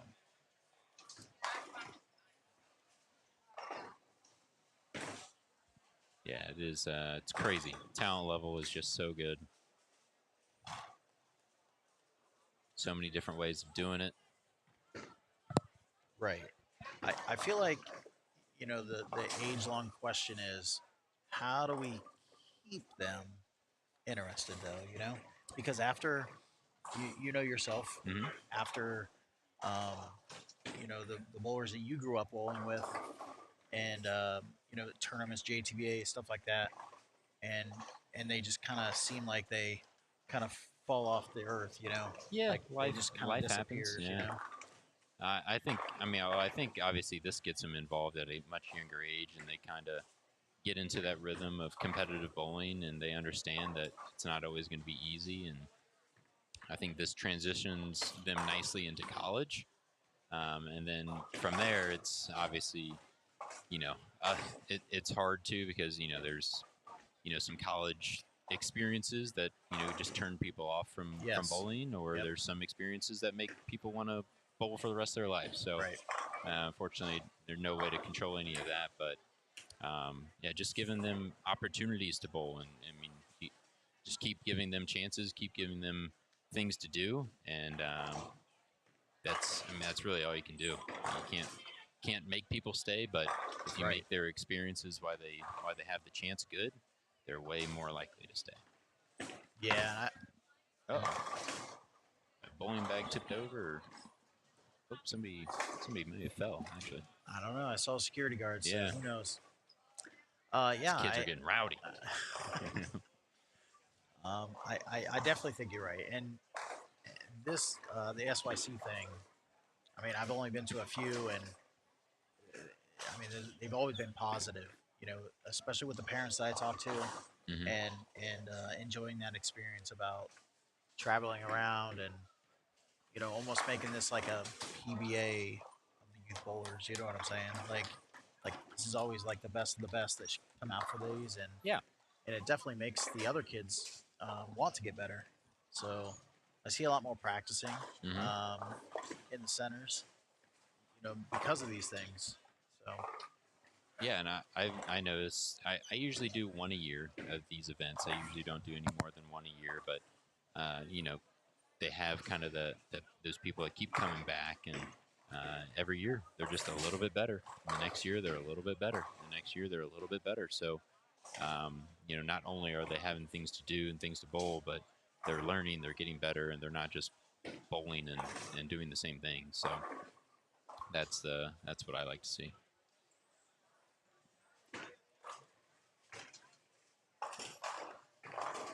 I feel like if people have listened to the live stream this weekend, they probably heard me say the same things a couple of different times, just a different guest. But I always like to, kind of say similar things and get different feedback from different people and see how they see what they're seeing, if they're seeing the same thing, if they have something that jumps out to them that these are just cool events, and it's one of those that it's nice that it's real close to our home, that we don't have to travel for it. But plenty of these kids are traveling. Yeah, I heard. I mean, I don't know where they're all from. I heard one was San Francisco. There was another California kid. Somebody had put on their sheet they were from Hawaii, but they moved to. Yeah, that was a military family. Yes. I actually met them on Friday. Yeah. They just moved to Maryland. That's what from it was. Hawaii to Maryland. Yes. But yeah, they just moved to Maryland, and I think they said it was like a month ago, and maybe a little longer than that. But they basically moved, and they realized, or they saw that this tournament was in Ohio, and obviously Maryland, not terribly far drive, depending on where you're at, and they said, "Hey, let's make the trip." Yeah. Waiting for that invite to the SYC Hawaii. I'm waiting for that one. We'll make sure that Blair gets that that invite out real quick. Yeah, I appreciate that. Yeah. These staffers will be lining up to work that one. Might have 15 pros. I don't think I'm going to get into that one. I don't think I'm getting into that one. I could tell my wife that it could be just a reason to go, Yeah, recruiting. You don't even coach a college program. It's okay.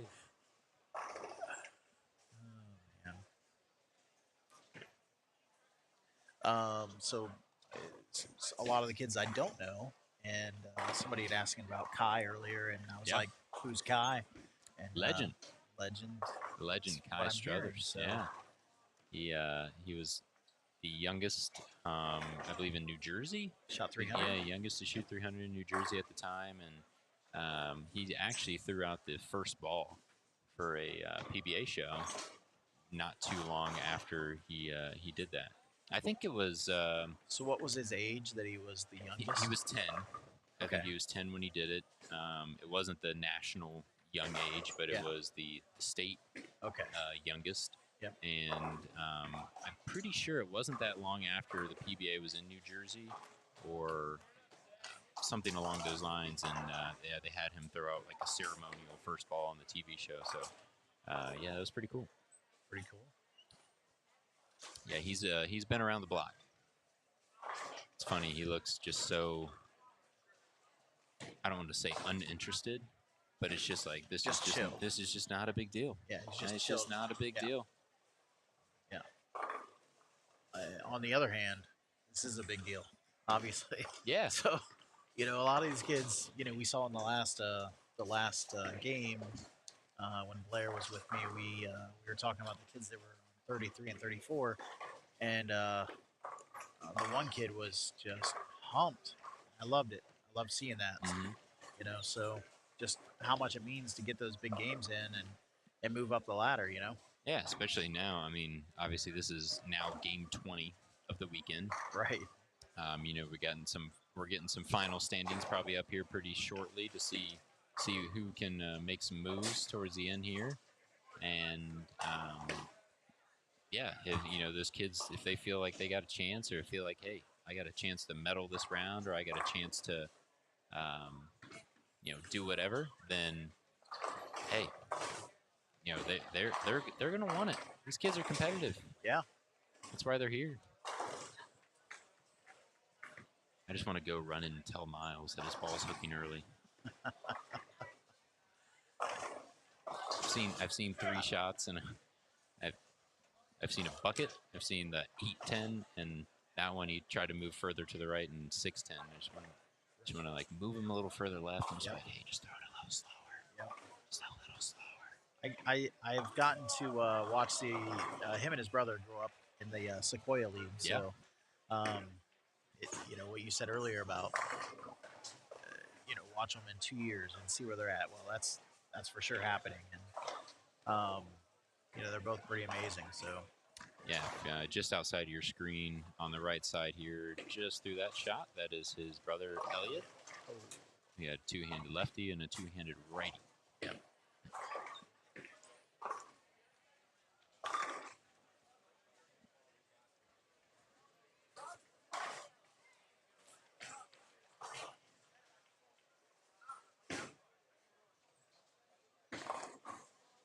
Oh, cave in the bucket.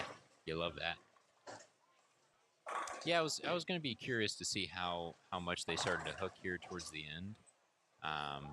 Just because it's a longer pattern, but not a ton of volume. But this one actually has a good amount of reverse. So reverse oil versus forward oil. The pattern tends to hold up a little bit longer the more the reverse oil there is. So I was curious, with the lighter volume, but more reverse, if it was going to hold up or if it was still going to break down a decent amount. And I feel like it's held up all right. Oh, I mean, that's what I'm seeing. Yeah, the front part of the lane is it's got some curve to it, but I think it's doing all right. Now, we did have a group of ladies that started here game 1 on 35 and 36. And then we had some young gentlemen over here on 33 and 34. So with lots of surface. Yeah, might see some big differences in the pairs here. Yeah, 33 and 34. It was the Ludwig brothers. And yep. They were at like 360 or something, like whatever chalk they were throwing. Newt put some surface on their bowling balls, that's for sure. Yeah. Their balls, it was funny just watching Tucker. Every shot that he threw, you could literally see the ball change directions at about 8 feet.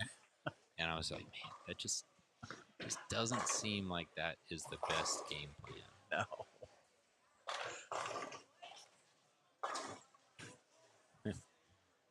Miles's reactions are classic. It was closer, though. He made a little ball change. He did move a little bit further left. He got through it a little bit better. 4-pin. Closer.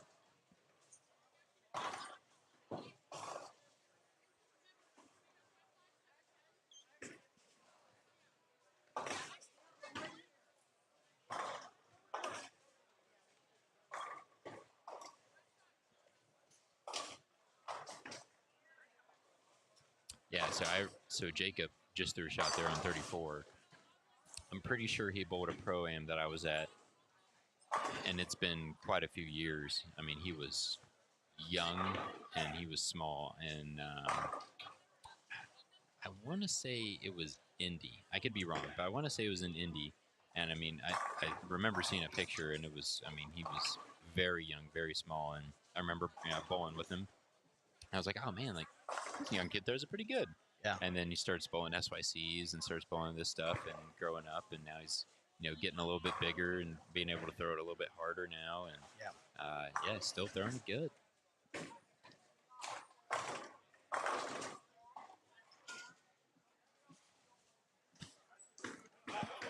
I feel like I've had that same experience.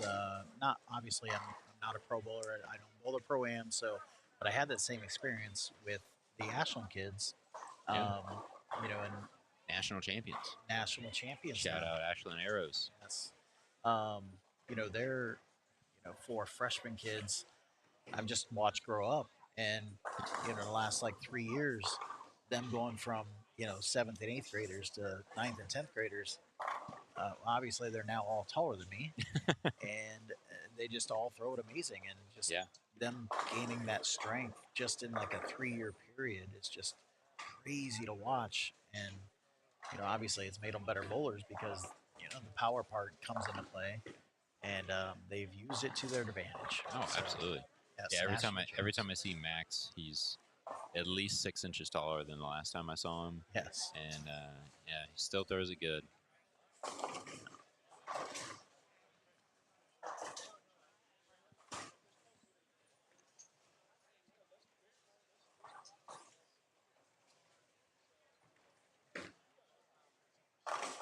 That is a nice conversion there from Nate. 369, not the easiest spare, especially on a longer pattern. Especially on a longer pattern. It's hard to get that 9 out. And he just said, we'll just throw plastic at it.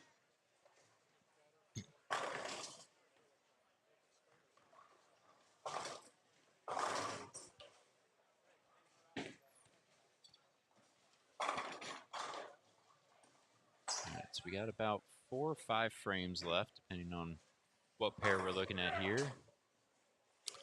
Blair said she was going to come find these scores, but I'll just do it myself.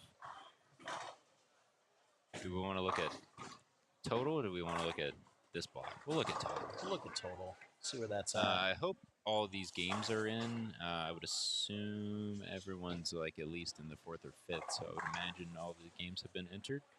Pretty good about doing that. You can go to the block and see that, see what games are in. Go from there. Oh, yeah. See, some people already got 5 games in.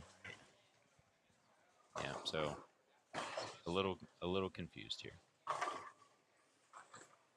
But at the current moment, Luke Switolski is your current leader. Owen Williams in 2nd, and Keegan Alexander rounds out the top 3 of the U18 boys. The U18 girls, Gianna Brandolino with the slow death to the rest of the competitors. Started off quite slow, but has slowly climbed up the leaderboard, is now leading. So that'll be a big win. But it's close. It is very close. Amanda Lang hanging with her. If she gets that big win, Yeah. So could be the record-breaking win. yes. And Caitlin Peck rounds out the top 3 in the U18 girls overall. We're talking about overall here. U15 boys overall currently.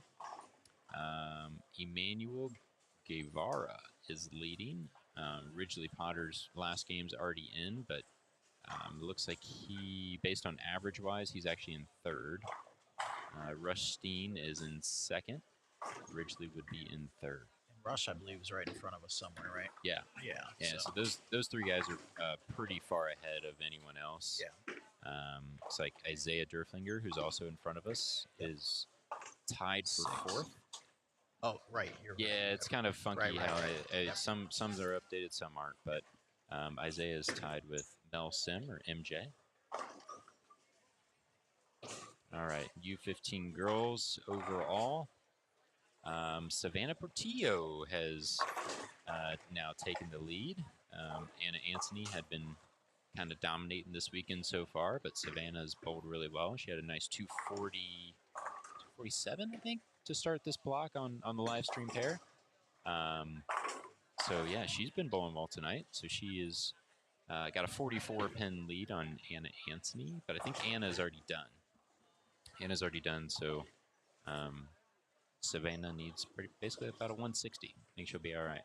And then Alyssa Bechtel, I believe, there is in third. Those top two made big gaps above. Above third. Yeah, they got about a 250 pin lead on third. third. They were lapping the field.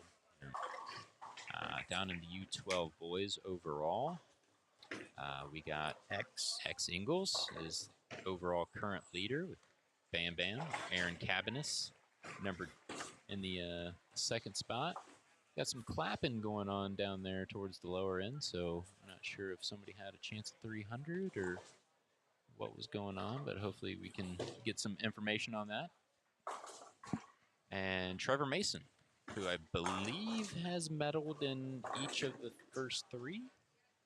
Don't know if I'm sure, but I believe he has. So very nice. And the U12 girls overall, Alyssa Randisi. Yeah, she's bowling well.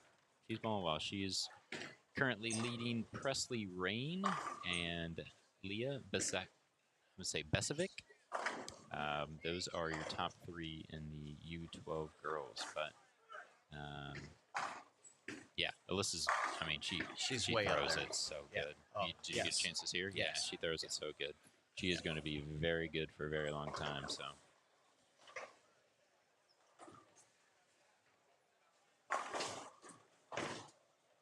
Yeah, but yeah, based on averages, we were pretty close to being correct. Luke Spitalski is leading. Owen Williams is in second, and Keegan is in third. They all still have their last game to be entered in. Jesse Tacone, Elias O'Halloran, and Brandon Tossler. Kind of right there, Lurkin. They're all within striking distance, and Nick Trentler and I believe Landon Jordan still hanging around there a little bit as well.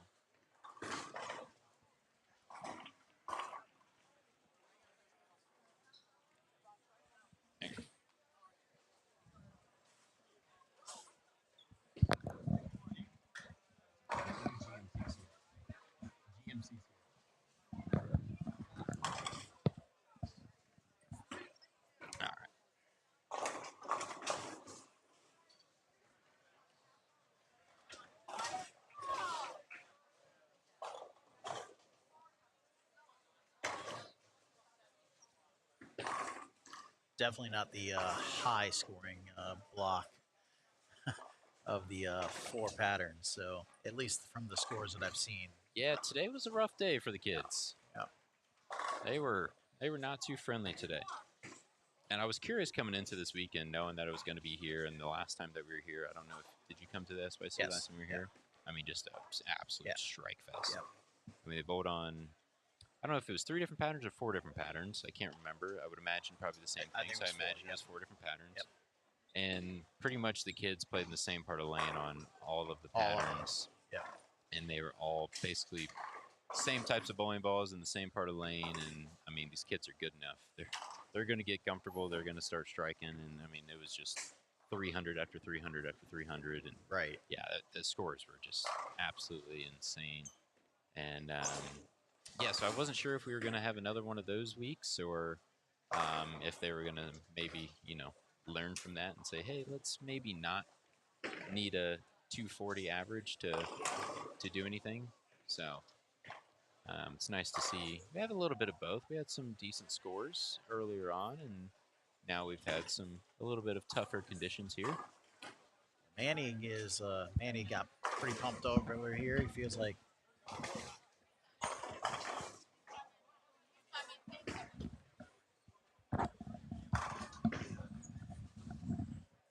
Manny got pretty pumped up over here, so I think he was he was leading. I think he was leading, right? Yep.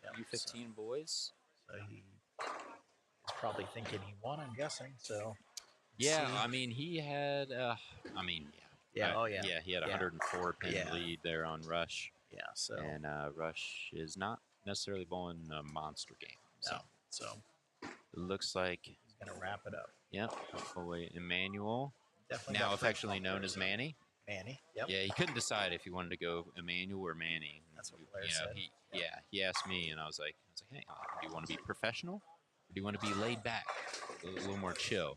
And today he finally decided on Manny. So Today was Manny. Yeah. Alrighty. Decided on Manny. Well, he might have been laid back and chill, but he definitely bowled like the professional. So absolutely. Yeah. Shout out to Manny for bringing home the overall dub in the U15 boys division. Very, very nice. And I don't think we have anyone else really close to us, right? That we're. Rush was over there, but yeah, Rush is probably going to be in second. Yeah. Let's double check here. Yeah, he had a 77 pin lead on Ridgely Potter, and Ridgely's further down to our right. I don't know if we can see his score, but he would need a pretty big one. Rush isn't bowling the biggest game, but he's also not bowling the worst game. So, yeah, Ridgely would probably need a pretty big game to be able to go around Rush. Over to the right of us, I do see a 277, but that doesn't mean that that's him. Yeah, you know? I mean, hey. I don't know where he was bowling at, so. That's probably the general area where he was, and also there's 256 on that pair, so. Hey, we don't know. Never know. We don't know.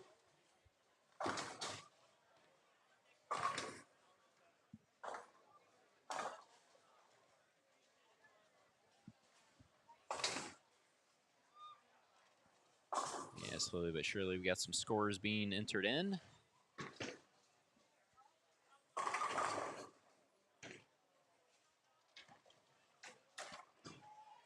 think we had Luke Spitalski on earlier today, so he's probably up towards the high end of the house. Okay.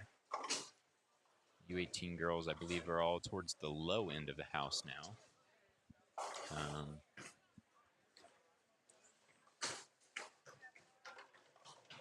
And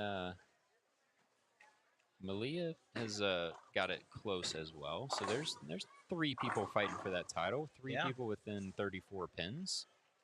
Let's see.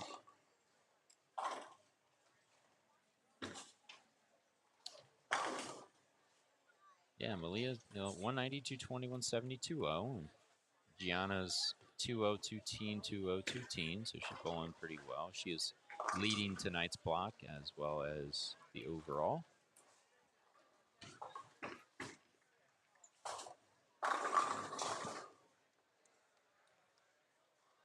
Let's see who else we got around here. Mostly we kind of got all the U15 boys finishing up in front of us, so probably not going to be able to see anyone else in range.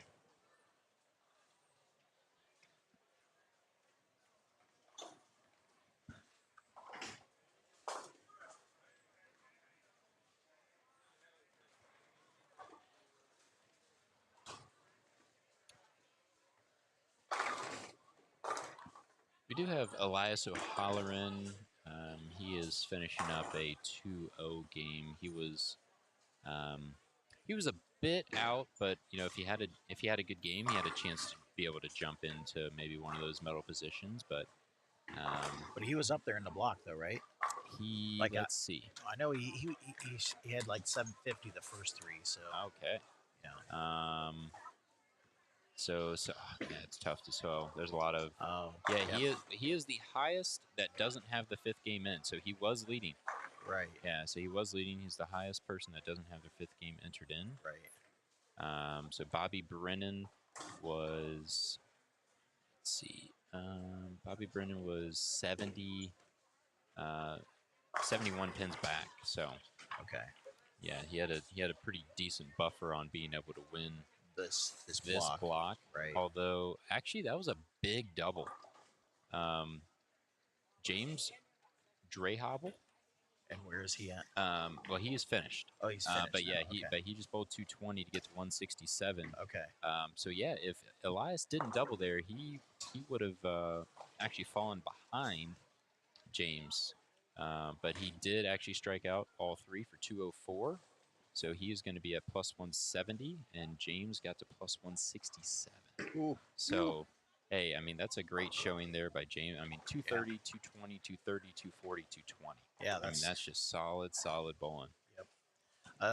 Like I said, that kind of goes back to what I said. I really haven't seen a lot of high scores. Yeah. On this block, especially. Well, and, we found out what the clapping was for. Our man Luke Switolski, who was trying to hold on to the lead, he did so. Aha. 299. Oh, that's pretty nice. Yeah, that'll hold on to the lead most of the time. That will hold on to the lead. Very nice way to end the weekend there and bring home the dub.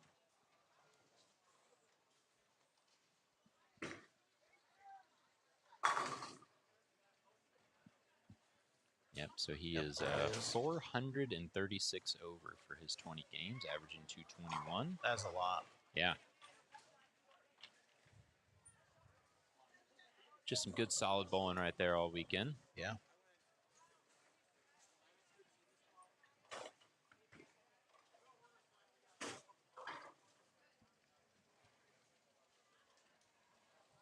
Just got a few frames left here in front of us.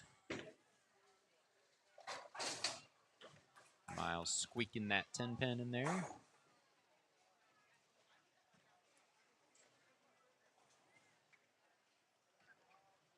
Looks like Aaron Cabanis is shooting 2-team down there, 219. Check out that division where he was. He was just 20 pins back of X Ingles. He was 21 back of X going into that game, and I'm not sure where X is. X is right beside him, I believe. Yeah, so there's a lot of people are already done. Yeah, a lot of people are already done, so I'm not sure what he shot. Well, I guess let's look it up.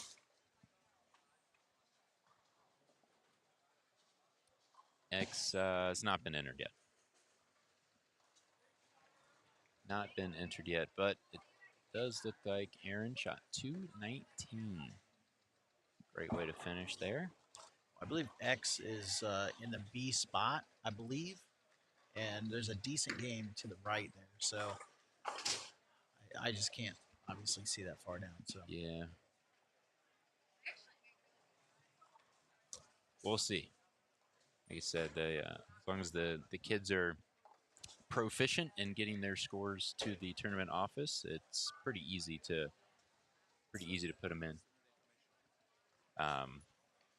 To be able to get those scores uploaded. I mean, Bowlmetrics does a pretty nice job of making it about as easy as humanly possible.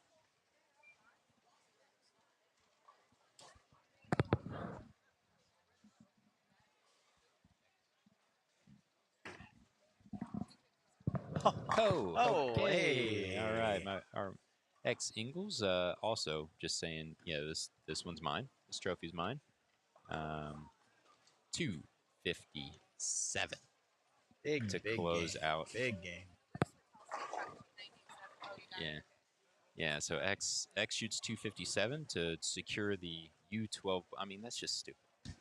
U12, and it was 257 to 219 for the last two guys for their final game. So not a house shot. Not close to a house shot. Yeah. Right. Yeah. So X will bring home the gold medal.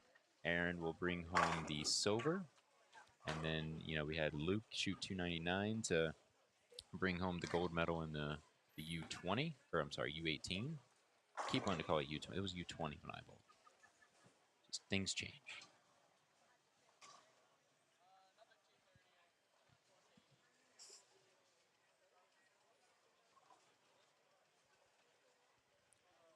All right, so Rush can shoot 205 here. That's enough to hold on to his position, but not enough to move up anywhere. So he is he is going to be cruising into the silver medal.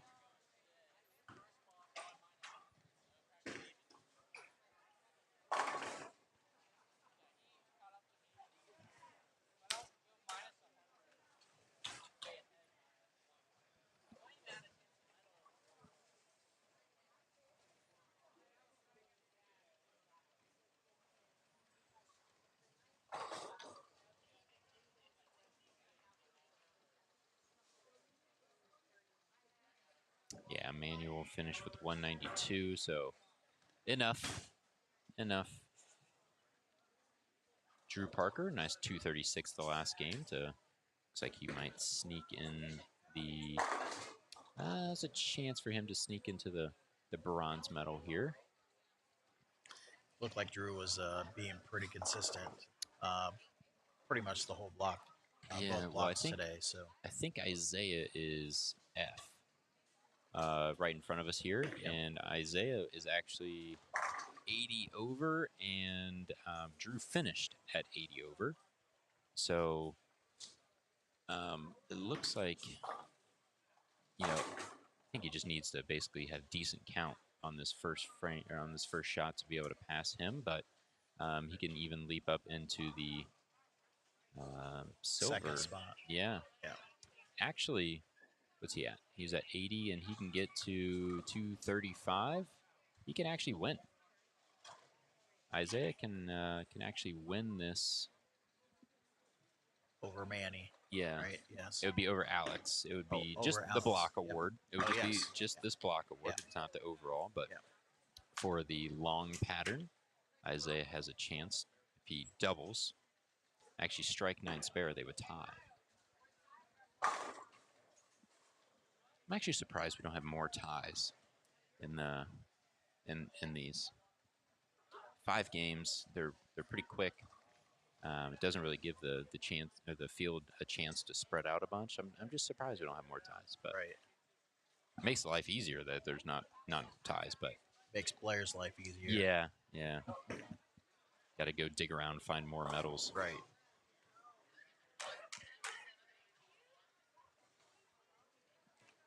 Yeah, let's see. Isaiah stepping up on this left lane here, and a chance to bring home the pattern W. Do you know where Isaiah is from? Beaver Creek. Beaver Creek. Yeah, I gave him lessons. Aha. Still give him lessons from time to time. All right.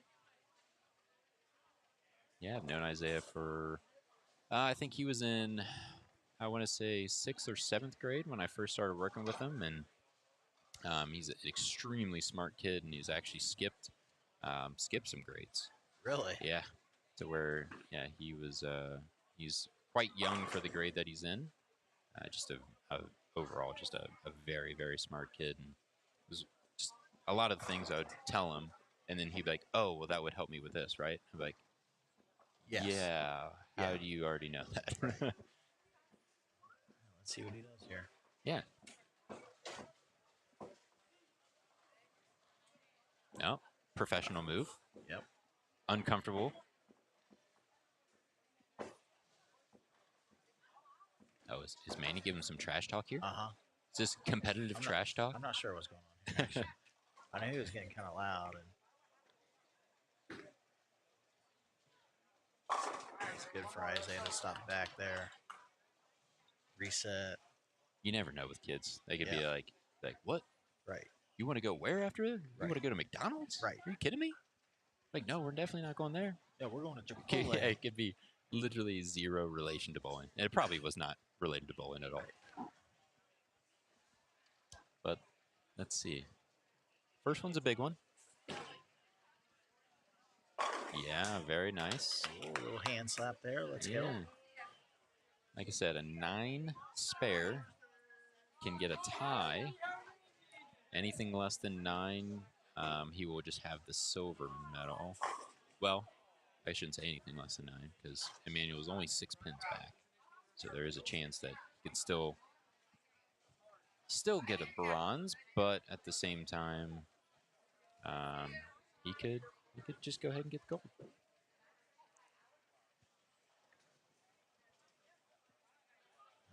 You can see their minds wandering. Like, what do I need? What does he need? Yeah, I don't think. Well, it's I'm assuming the kids probably aren't looking on their phones and seeing the scores, and they don't really know. But at the same time, they know. They know what they're at. They know what their buddies are at. They know how much they're behind, and they know like, hey, try to do some math, see if I can catch my buddy or not. There we go. Oh, I got a little left. Yeah, a little left. Got away with it. Got Little away trip with four. it. Trip the 4. And that is a gold medal for Isaiah Derflinger on this long pattern. Strike here is going to get to 115 over, and that means Alex Crawley will have second place with the silver medal with 104 over, and Manny will give himself a nice third place finish.